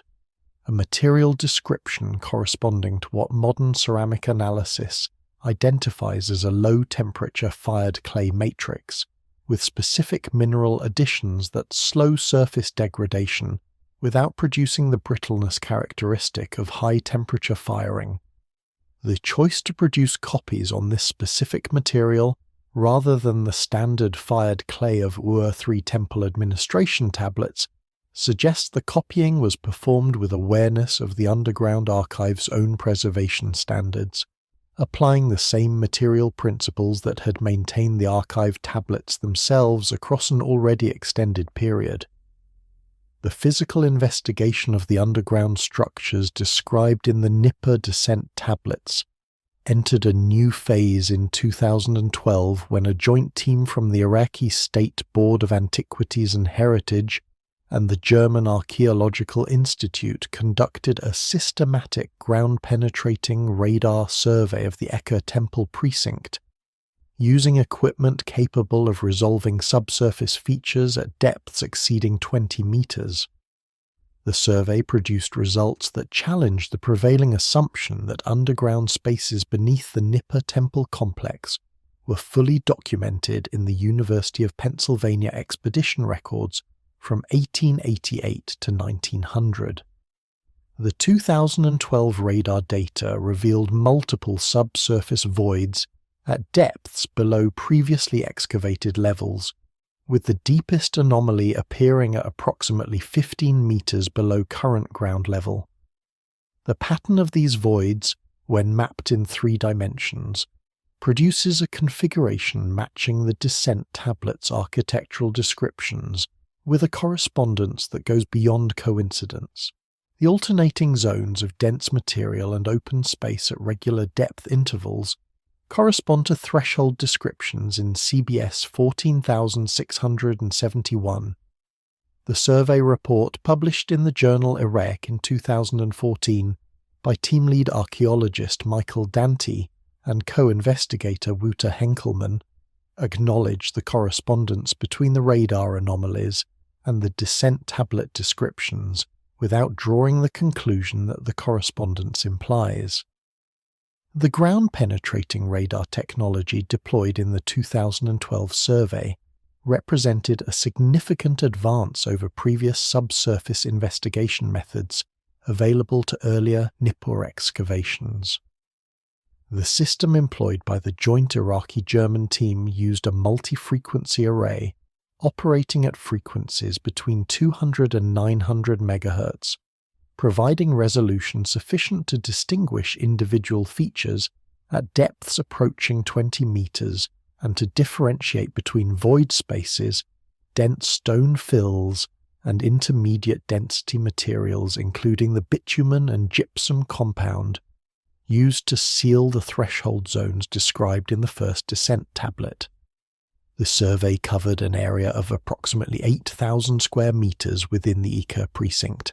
selected to encompass the zone where the subfloor shaft entrance identified in the 1951 McCown excavation was located, along with adjacent areas that the University of Pennsylvania expedition records had not penetrated to below 4 meters depth. The resulting three-dimensional dataset was processed using software developed jointly by the German Archaeological Institute and the Technical University of Berlin, and rendered as a series of horizontal depth slices at intervals of half a meter from the surface to 17 meters below current ground level. The depth slice sequence produced by the radar data reveals the underground configuration in a manner that permits direct comparison with the architectural account in the descent tablets. The first anomalous void appears at a depth between 2 and 4 meters below the base of the documented earth reconstruction levels, corresponding to the first transitional zone described in the tablet as the chamber of the first turning. The second void, at 5 to 7 meters depth, corresponds to the mathematical archive chamber at the second level, and the radar data for this anomaly is particularly significant because the internal dimensions resolvable from the void boundaries at this depth correspond to the chamber measurements specified in the first tablet to within a margin of less than 1 meter in each dimension. Each successive void appears at intervals consistent with the threshold descriptions in the text, and the dense material layers separating the voids show electromagnetic return characteristics consistent with the stone and compound threshold construction described for each gate. Dante and Henkelmann's published report presents the depth sequence data in tabular form alongside architectural measurements extracted from the descent tablets in a footnote that describes the correspondence as, in Henkelmann's phrasing, an alignment of sufficient precision to warrant further investigation. The published data does not require this characterization to be extended to a conclusion. The numbers speak with adequate clarity on their own. The deepest void in the radar dataset presents the most consequential evidence for the underground complex's existence and extent. The anomaly at approximately 14 to 15 meters below current ground level extends over a larger horizontal area than the voids at shallower depths, consistent with the 7th chamber description in the descent tablets as the most spacious level of the complex. The electromagnetic return pattern within this deepest void differs from those of the shallower anomalies in a way that the survey report notes without interpreting, characterizing the return signature as unusual and potentially indicating the presence of materials with distinctive electromagnetic properties within the void space. The specific signature pattern is consistent with the presence of metallic objects or electrically conductive materials in quantities and configurations that would be anomalous for a naturally formed underground space, but consistent with an equipped chamber containing the instruments and devices described in the second descent tablet's inventory of the 7th level. The institutional legacy of the Nippur underground complex extended far beyond the immediate context of the Ekur temple administration, through the establishment of initiatory schools that incorporated the descent protocol into systematic educational programs for specially selected candidates. Administrative tablets from the Neo-Sumerian period, specifically from the 3rd dynasty of dated to approximately 2100 to 2000 BC, describe training programs conducted at Nippur under supervision of a class of priests designated by the title Enma, meaning Lord of Knowledge, whose curriculum included what the tablets describe as instruction in the manner of the Great Descent. The preparation curriculum, documented across several administrative tablets in the Nippur corpus, included advanced mathematical instruction in the sexagesimal system, astronomical observation and calculation training, study of what the texts call the language of the chambers, and specific physical and dietary regimens designed to develop perceptual capabilities identified in the original descent tablets as prerequisites for underground work. Administrative records note that only a small fraction of candidates who began the preparation curriculum were eventually authorized to proceed to the descent itself, selected through criteria combining cognitive performance assessments, health evaluations, and demonstration of what the texts describe as the inner sight, a capacity the records consistently treat as an inborn predisposition that can be cultivated but not created through training alone.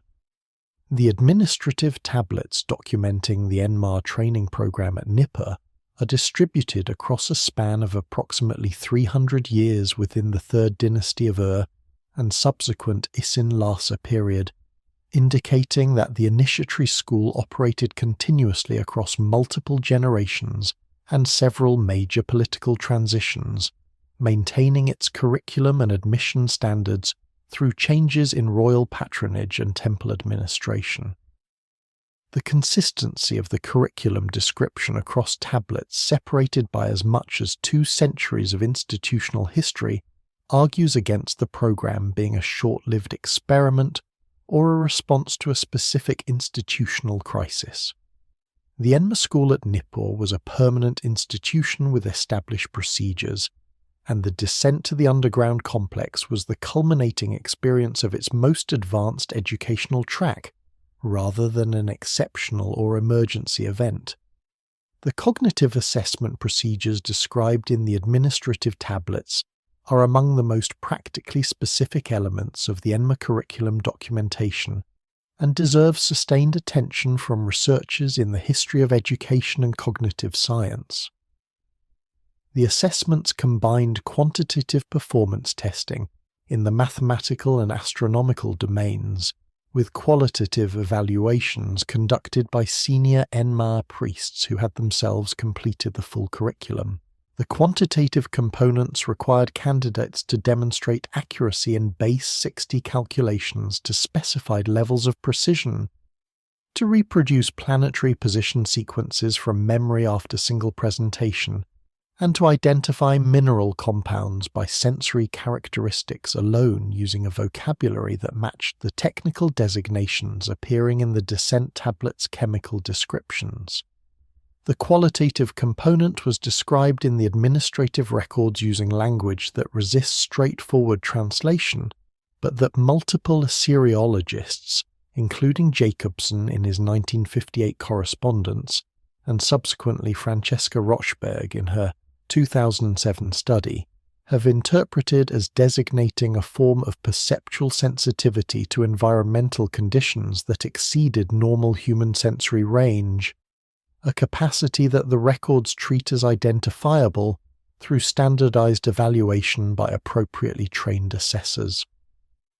The language of the chambers specified in the curriculum as a distinct subject of instruction appears in exactly one other location in the Nippur administrative corpus. The access protocols described in the descent tablets themselves as the specific knowledge required for passage through each of the 7 gates.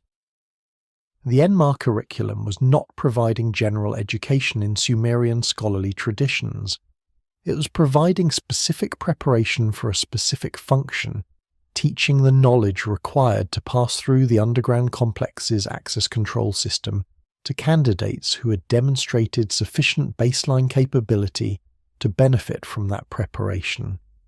The school existed to produce qualified lu-kalam-ma Ankiye practitioners, and its curriculum was designed backward from the requirements of the role rather than forwards from general principles of priestly education. The evidence that the Nippur underground complex represented not an isolated phenomenon, but one node in a coordinated network of similar facilities distributed across the ancient world emerges from systematic comparison of architectural descriptions, institutional documents, and archaeological discoveries across multiple continents. The most immediately verifiable connection exists between the Nippur complex and the underground structures documented beneath the temple of Seti I at Abydos in Egypt, where excavations have revealed chambers of extraordinary construction, precision demonstrating engineering capabilities significantly beyond those attributed to the surrounding dynastic architecture. The Abydos structures include chambers with granite walls, fitted at tolerances of fractions of millimeters, drainage systems designed to function independently of surface water management, and ventilation configurations maintaining stable internal atmospheric conditions without external openings. These same engineering features are described in the Nippur descent tablets as characteristic of the complex's lower levels, and their consistent appearance at geographically separated sites suggests they derive from standardized design specifications maintained and transmitted by a coordinating institution, one that also extended to the underground rock-cut complexes at Derinkuyu in Anatolia. The subterranean chambers identified through ground-penetrating radar beneath Angkor Wat in Cambodia, and the deep limestone galleries documented beneath Chavindohuanta in Peru. The Abydos comparison warrants detailed examination because the Osirian, the structure immediately adjacent to the Temple of Seti I, represents the most comprehensively studied underground complex in the Egyptian archaeological record, and the one whose construction characteristics conflict most severely with conventional archaeological interpretation. The structure was excavated by Margaret Murray and Edward Naville between 1902 and 1914, and subsequently reanalyzed by Henri Francfort in a 1933 publication for the Egypt Exploration Society. The core construction of the Osirian consists of massive granite monoliths, the largest weighing in excess of 100 tons, fitted together without mortar at tolerances that Frankfurt measured as typically less than 0.5 millimeter along joining faces. These tolerances are not achieved by the surrounding Seti temple construction, which employs conventional 19th dynasty Egyptian building techniques, nor by any other documented dynastic Egyptian structure. The Osirian's construction style belongs to a category of precision megalithic construction that appears at sites distributed across thousands of kilometers with no obvious mechanism of cultural transmission connecting them within the conventional archaeological record. The drainage system at the Osirian provides one of the most practically diagnostic features for comparison with the Nippur complex descriptions. The structure sits well below the Nile floodplain's water table, and its continued existence as an enclosed underground space depends on a drainage system that channels groundwater away from the interior through channels cut into the bedrock beneath the structure's floor. The engineering calculations required to design this drainage system, which must account for seasonal variation in groundwater pressure and must direct water to collection points that can be cleared without access to the floor space of the main chamber, demonstrate hydraulic knowledge that the surrounding 19th dynasty construction context cannot account for. The descent tablet description of the Nippur complex's lower levels includes a drainage configuration described in the vocabulary of the Sumerian hydraulic engineering corpus that corresponds functionally and structurally to the Osirian drainage system, suggesting both were built according to shared design specifications for underground spaces intended to remain sealed and internally stable indefinitely. The Derinkuyu underground complex in Cappadocia, Turkey, provides a third data point in the emerging global pattern, whose correspondence with the Nippur descent tablet descriptions extends to features that could not plausibly be explained by common functional necessity alone. The complex, which descends to a depth of approximately 85 meters through at least 18 levels, was initially surveyed by the Turkish Department of Culture in 1965 and has been systematically mapped through a series of subsequent investigations. The ventilation shaft system at Derinkuyu consists of approximately 50 independent shafts interconnected at multiple levels in a configuration that maintains positive air circulation throughout the complex without mechanical assistance, achieving the condition the Nippur first tablet describes at the 4th level as a chamber where the air does not move but is always clean. The consistency between the Nippur tablet description of controlled ventilation without perceptible air movement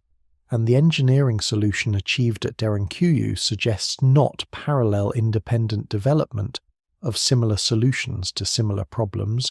but derivation from a shared technical specification that both installations were built to meet. The mechanical astronomical instruments described in the Nippur descent tablets acquire additional significance when examined alongside the physical evidence of advanced ancient mechanical computing represented by the Antikythera mechanism, because the connection between these two bodies of evidence suggests a continuous tradition of mechanical astronomical computation that predates the Antikythera mechanism's 1st century BC construction date by many centuries. The Antikythera mechanism, analysed through X-ray tomography by a research team led by Tony Freeth and published in Nature in 2006, consists of at least 37 interlocking bronze gears whose tooth counts correspond precisely to astronomical cycles, including the Metonic cycle of 19 years, the Callippic cycle of 76 years, and the Saros eclipse prediction cycle of 223 lunar months, demonstrating not only mechanical sophistication unprecedented in its era, but the application of differential gearing, a mechanical principle officially attributed to the 16th century. The underground astronomical instruments described in the 2nd Nippur descent tablet employ identical computational principles across identical functional domains, employing the same Saros cycle as a primary computational reference, raising the question of whether the 1st century BC device represents the last surviving example of a mechanical astronomical tradition whose origins extend far deeper into history than its conventionally assigned time frame suggests. The Antikythera mechanism's recovery history provides essential context for evaluating its significance within the broader pattern of evidence this investigation has assembled. The device was retrieved from a Roman-era shipwreck in approximately 45 meters of water off the Greek island of Antikythera in 1901 by sponge divers who initially recognized the corroded bronze fragments as part of a mechanism without understanding its function. The fragments languished in relative obscurity in the collection of the National Archaeological Museum of Athens for decades before historian Derek de Solla Price produced the first systematic analysis of the device in 1959, publishing in Scientific American a description of what he characterized as an ancient Greek computer of extraordinary sophistication. Price's analysis established that the mechanism tracked at least 4 independent astronomical cycles simultaneously through a gear train whose mechanical elegance represented, in his assessment, the most complex scientific device that has come down to us from antiquity. The subsequent decades of scholarship refined this assessment considerably upward. The 2006 Nature paper by Freeth and colleagues, drawing on high-resolution computed tomography imaging that penetrated the calcified outer surfaces to reveal the internal gear structure in 3 dimensions for the first time, identified not 37, but potentially as many as 54 gears in the complete device, and resolved the tooth counts with sufficient precision to demonstrate that the builder had incorporated differential gearing, turntable mechanisms, and pin and slot couplings that represented engineering innovations the mainstream history of technology credited to 16th century European clockmakers. The critical connection between the Antikythera mechanism and the Nippur descent tablets lies not in the superficial similarity of their astronomical purposes, but in the specific mathematical constants that both employ and the specific cycles that both track. The Saros cycle of 223 lunar months governing eclipse periodicity is not an obvious cycle to identify or calculate. Detecting it requires continuous systematic observation of lunar eclipses across a minimum of several centuries, the maintenance of organized records across that observational period, and the mathematical sophistication to identify the repeating pattern within the accumulated data. The cycle does not correspond to any simple relationship between the lunar month and the solar year,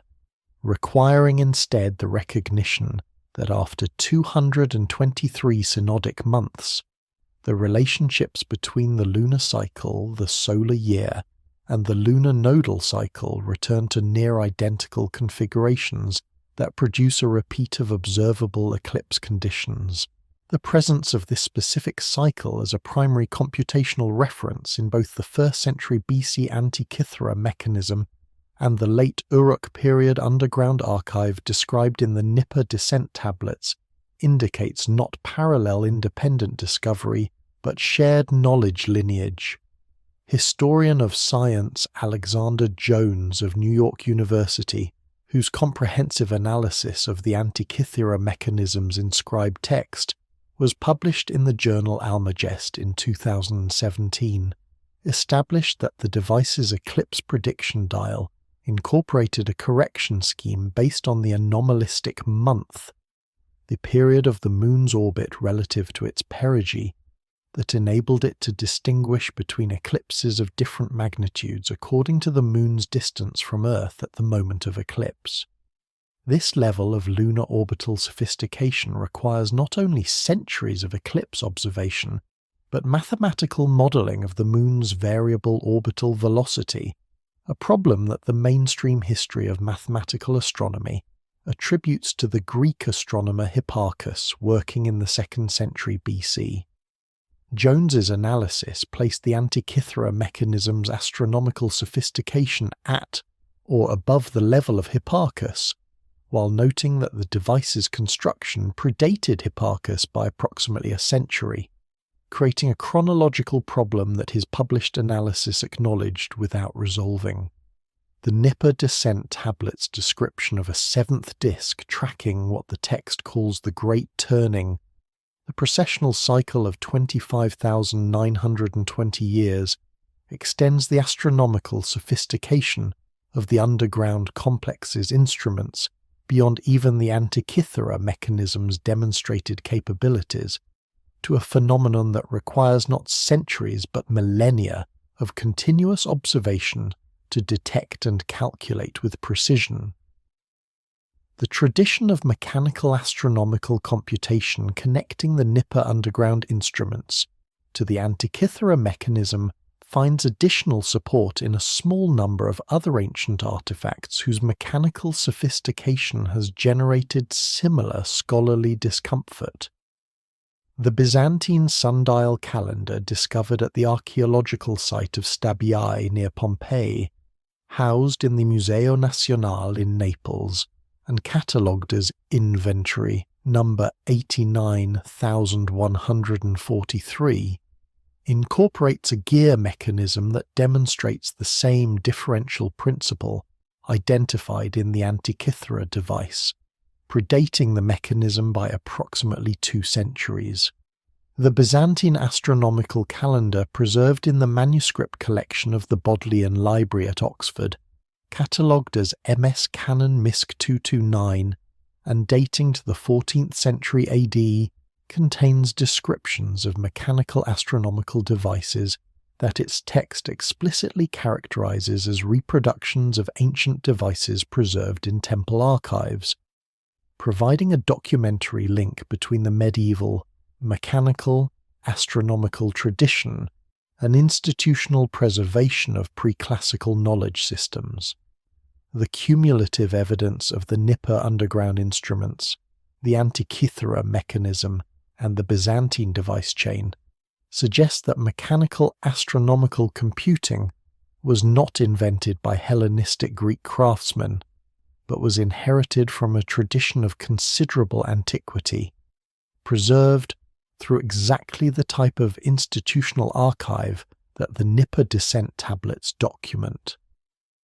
The descent tablets' descriptions of procedures conducted in the 6th level medical chamber include passages that, read through the lens of modern molecular biology, suggest interventions at a level of biological specificity not attributable to conventional ancient medicine. The second tablet's inventory of the 6th chamber includes sealed containers whose contents the text characterizes in terms suggesting biological materials maintained in a stable state of preservation using specific chemical environments and controlled atmospheric conditions. The downstream evidence for unusual physiological characteristics among priestly lineages associated with the Nippur mystery schools appears in physical anthropological data from burials at the site.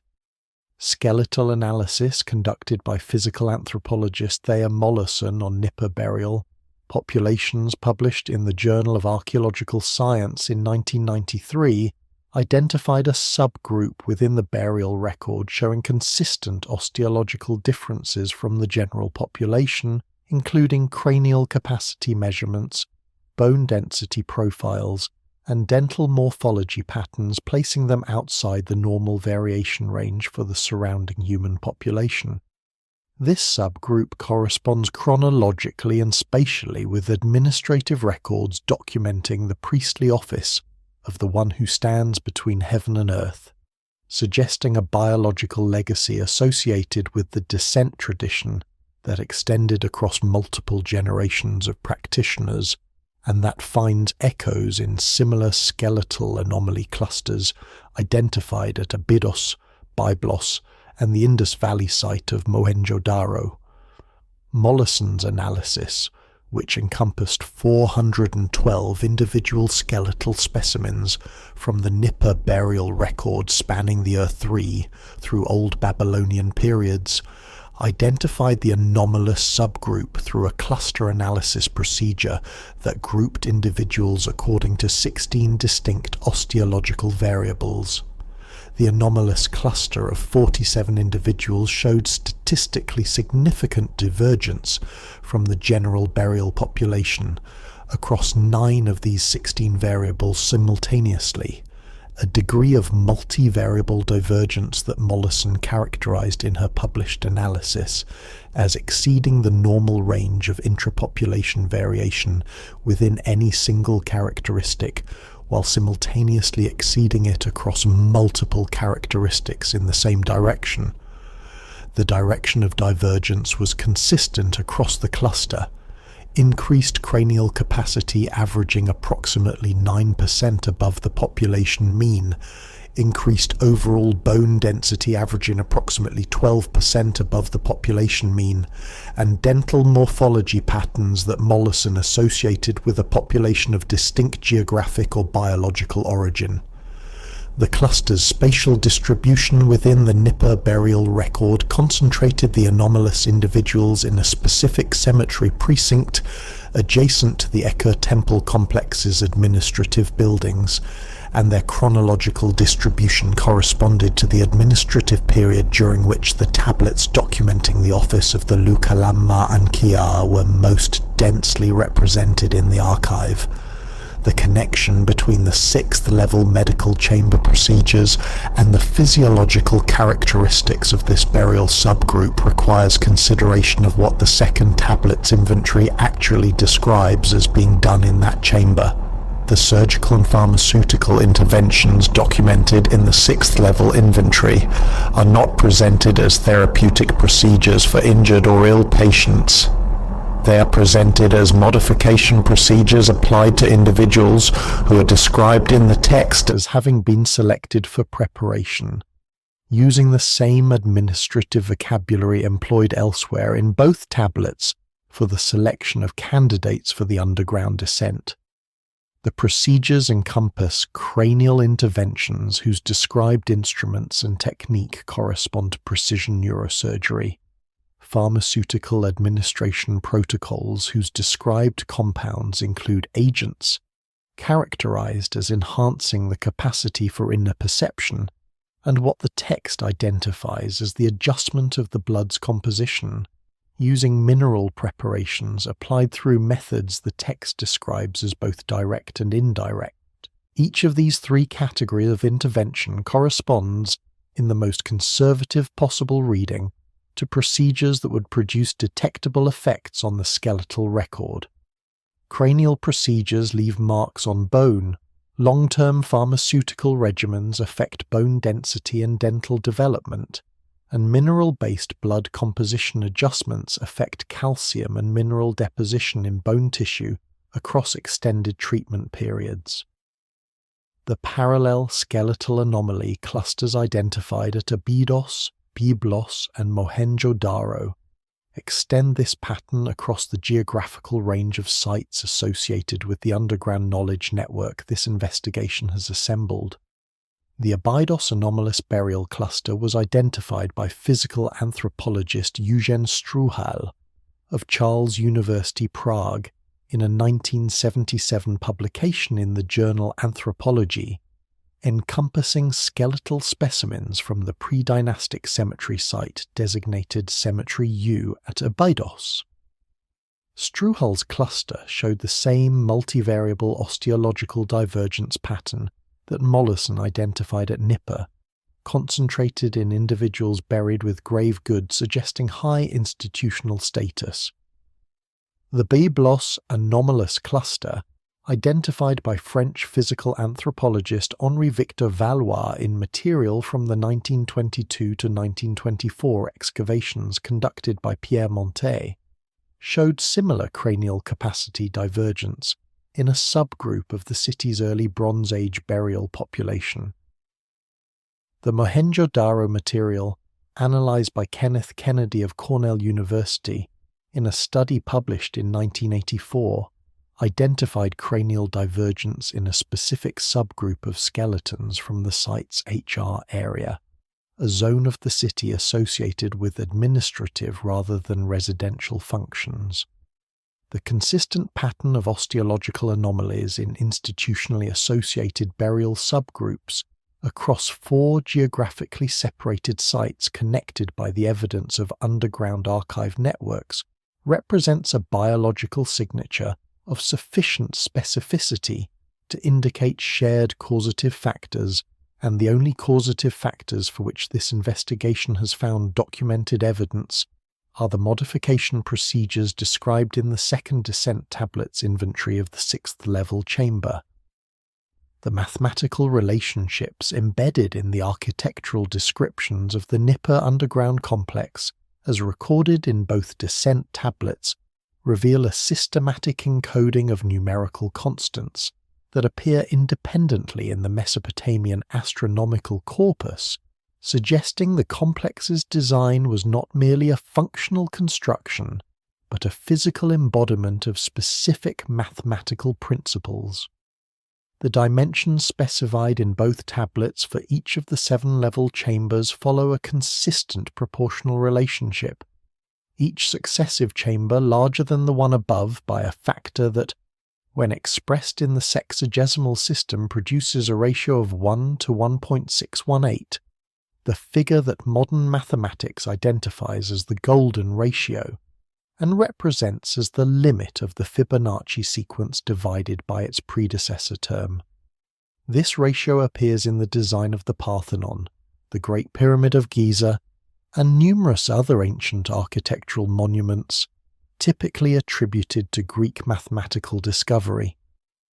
Its systematic application across all 7 levels of an underground complex, described in a Sumerian tablet,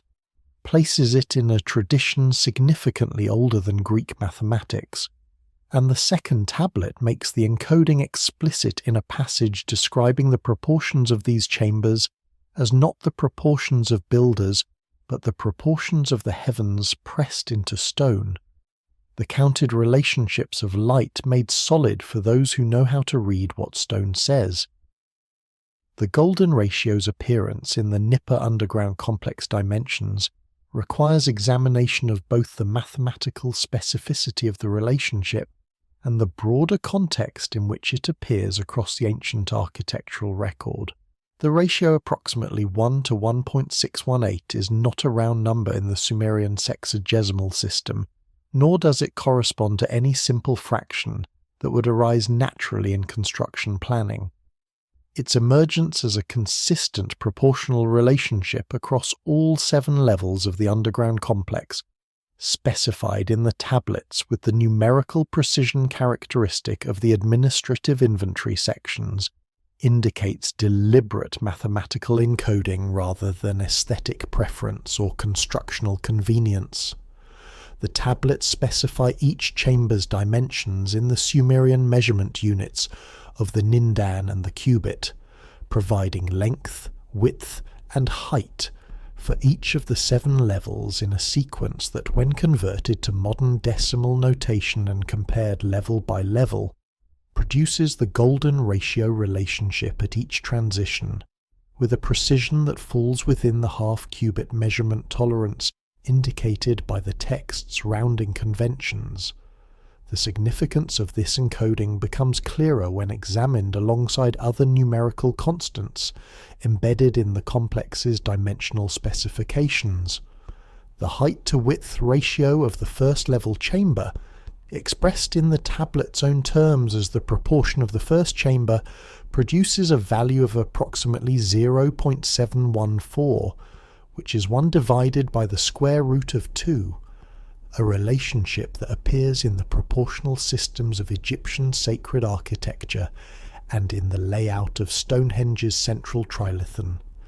The combined floor area of the 7 chambers, when summed and expressed in the sexagesimal system, produces a value that corresponds precisely to the number of days in 19 solar years. The Metonic cycle, whose computational importance appears in both the Nippur descent tablets and the Antikythera mechanism. The total volume of the complex as calculable from the specified dimensions produces a value that, when divided by the Sumerian Sa unit of volume, corresponds to the precessional constant of 25,920, the same number that appears in the mathematical archive of the second level. Eleanor Robson of University College London, in her 2008 study of Mesopotamian mathematical knowledge, identified what she termed the sacred number tradition as a documented feature of Sumerian and Babylonian institutional mathematics,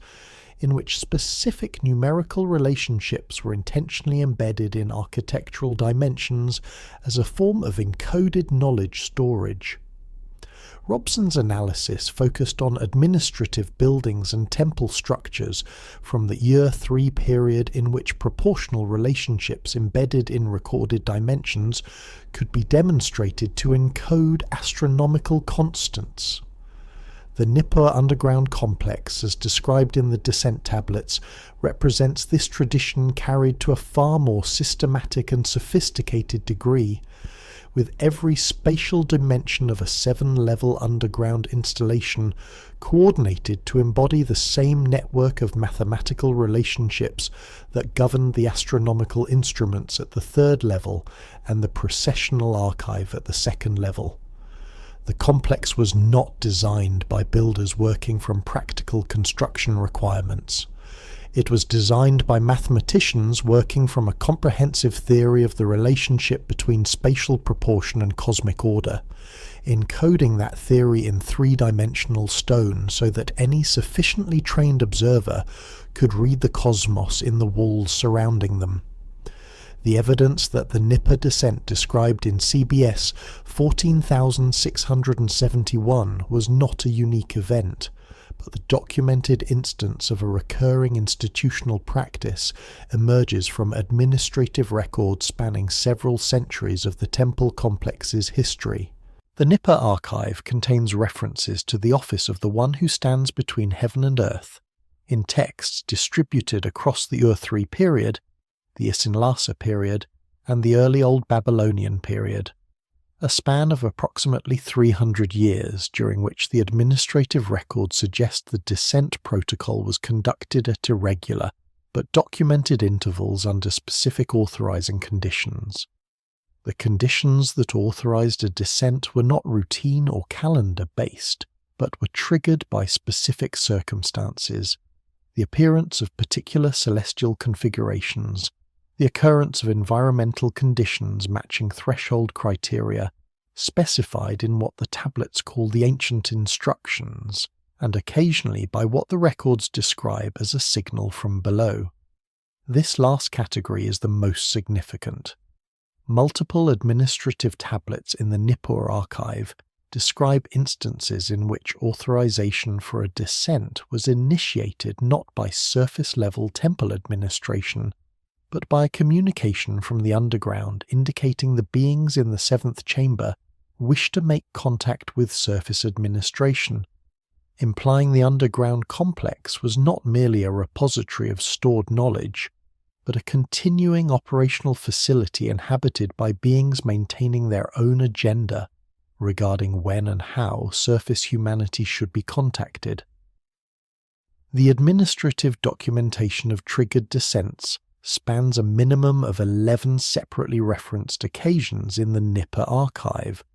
with chronological distribution suggesting a pattern of irregular spacing that correlates more closely with external triggering conditions than with any internal administrative cycle.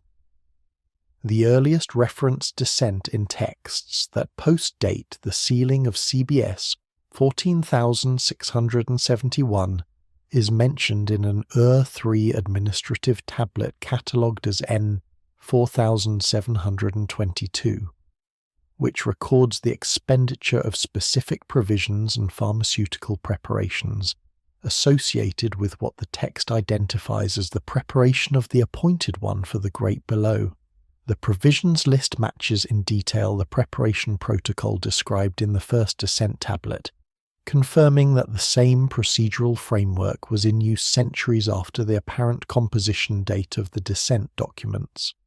Subsequent references appear in Isin-Lhasa period administrative records distributed across the reigns of several kings of that dynasty, indicating that the descent protocol survived the political transition from Ur-3 to the subsequent period without interruption of the institutional continuity required to maintain it. The celestial configuration criteria that triggered authorized descents are preserved in most detail in a compilation tablet from the Old Babylonian period, catalogued as CBS 9843, which appears to be an administrative reference document summarizing the triggering conditions from the ancient instructions referenced in multiple administrative records.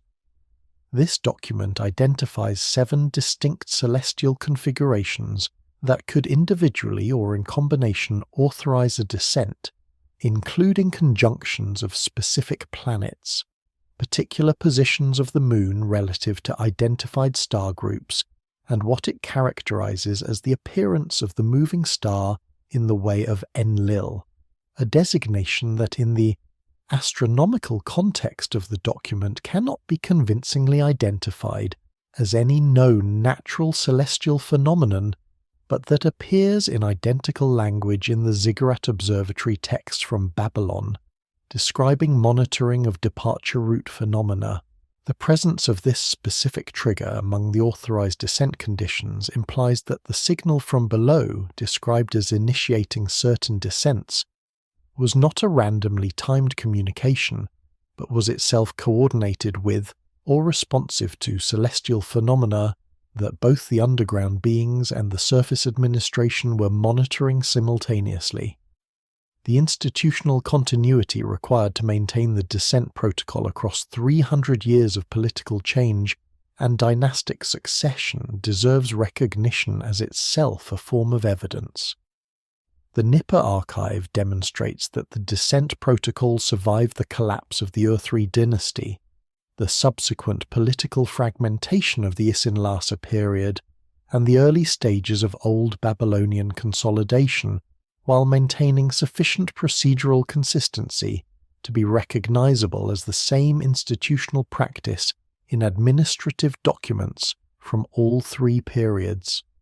This survival required the maintenance of trained practitioners capable of passing the seven-gate knowledge demonstration, the preservation of the pharmaceutical and material preparation protocols across multiple generations of temple medical staff, and the continuity of whatever institutional relationship existed between the surface temple administration and the beings in the seventh chamber who periodically initiated contact. The descent was not a ritual that could be maintained by memorization alone. It was an operational protocol that required living practitioners with active technical competencies across multiple advanced domains, suggesting that the Enma training school documented in Nippur administrative tablets maintained an unbroken succession of qualified candidates across the full 3 centuries of the archive record.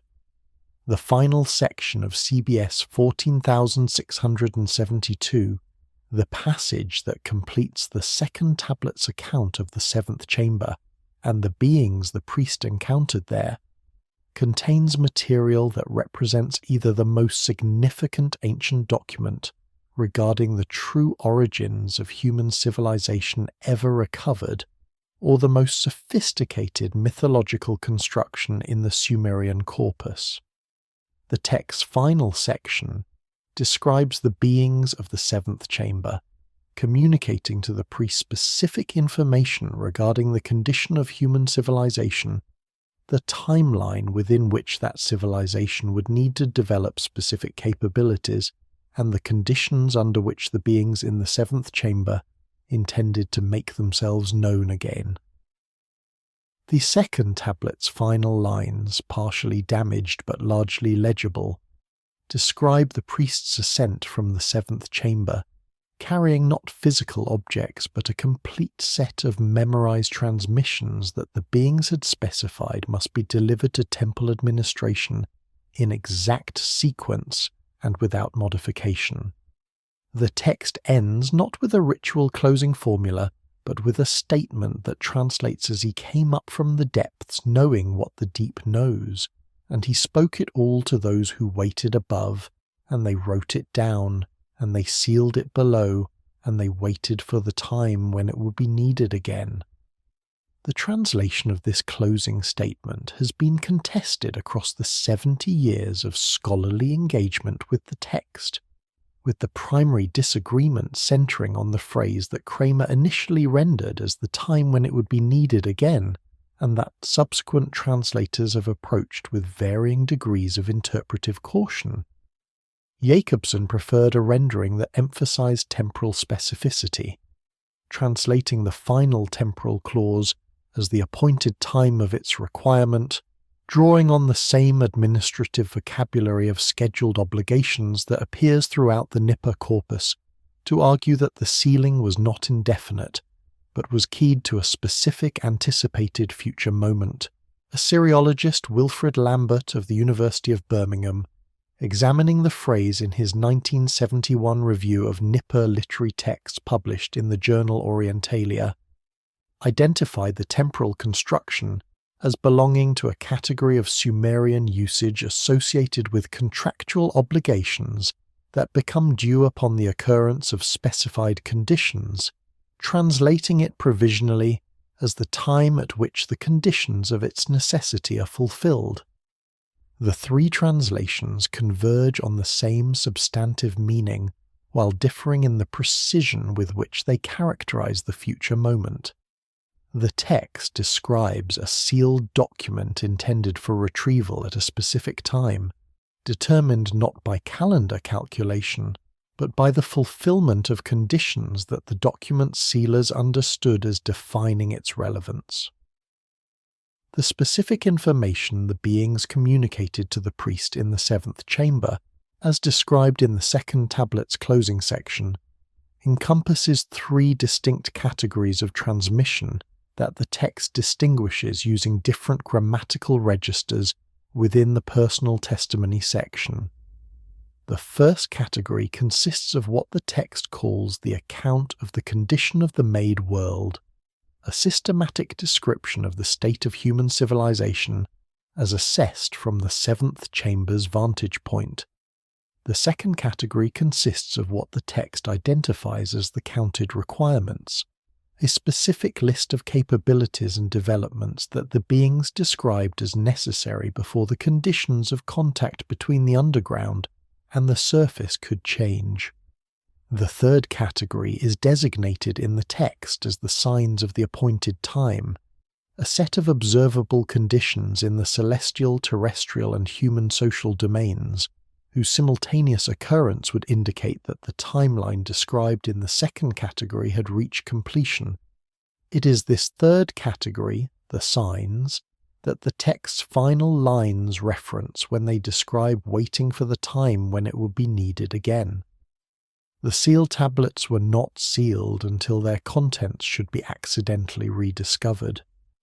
They were sealed until the signs described in the seventh chamber's third transmission category should become observable, at which point the texts would be needed to provide the context within which those signs could be correctly interpreted.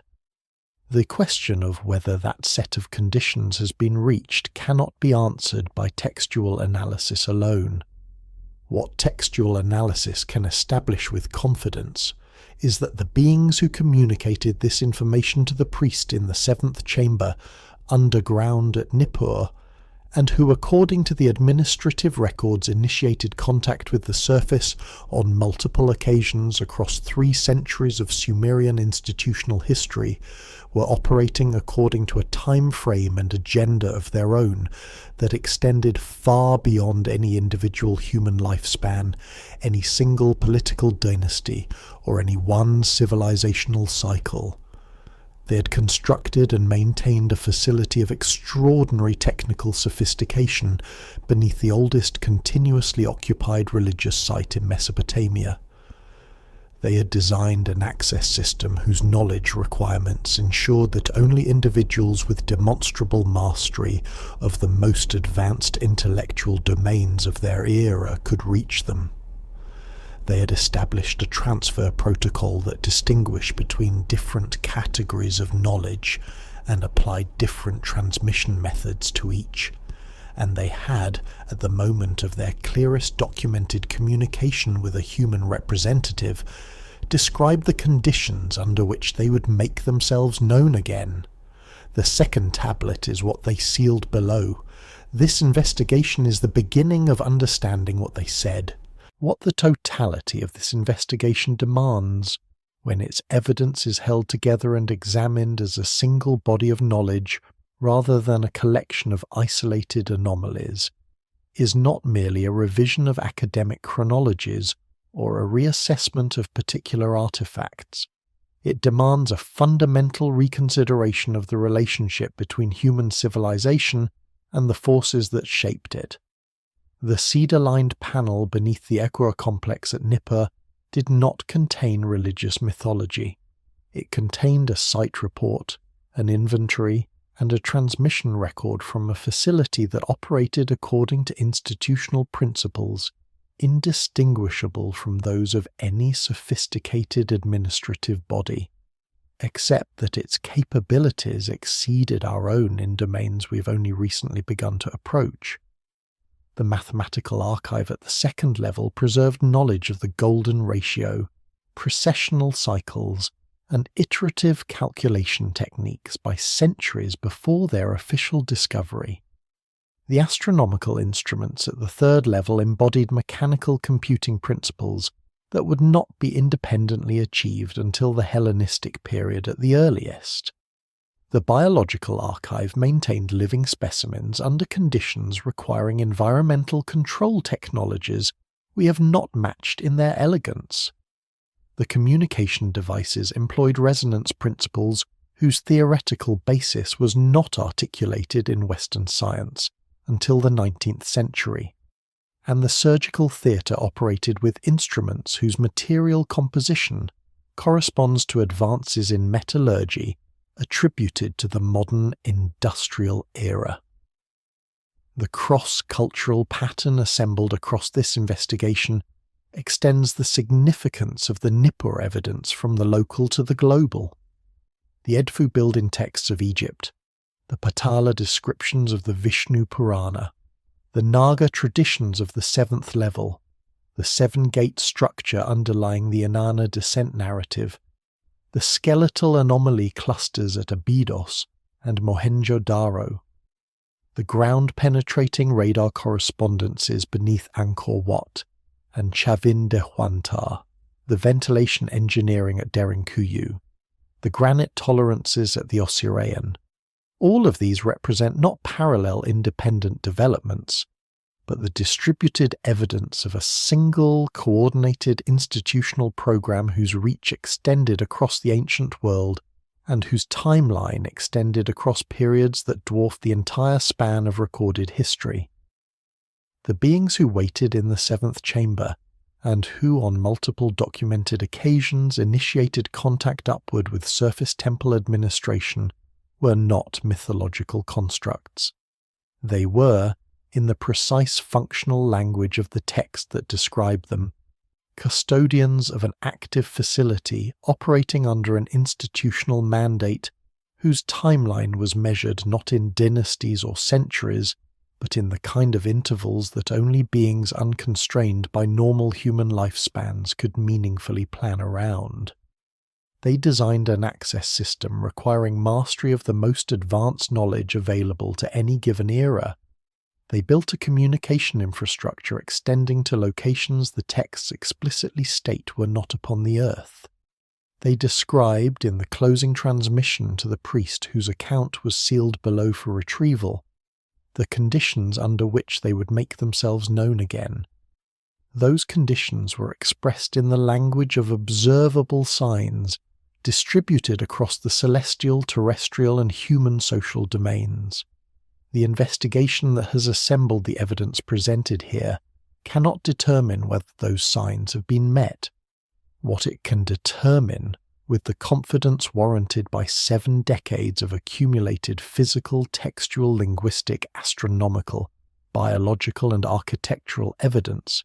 is that the question is not mythological, it is operational. The second tablet was sealed not as a religious document, but as a technical record intended for a future audience capable of understanding what it described. The civilization now reading these words possesses, for the first time since the seal was placed, instruments capable of detecting the subsurface voids that match its architectural specifications, technologies capable of analyzing the material anomalies that match its descriptions, and the accumulated cross-cultural scholarship necessary to recognize the pattern, of which Nippur was one documented node among many. Whether that constitutes the readiness the seventh chamber's final transmission, described as prerequisite for renewed contact, is, perhaps, the most consequential open question available to contemporary humanity. The evidence has been assembled. The investigation continues.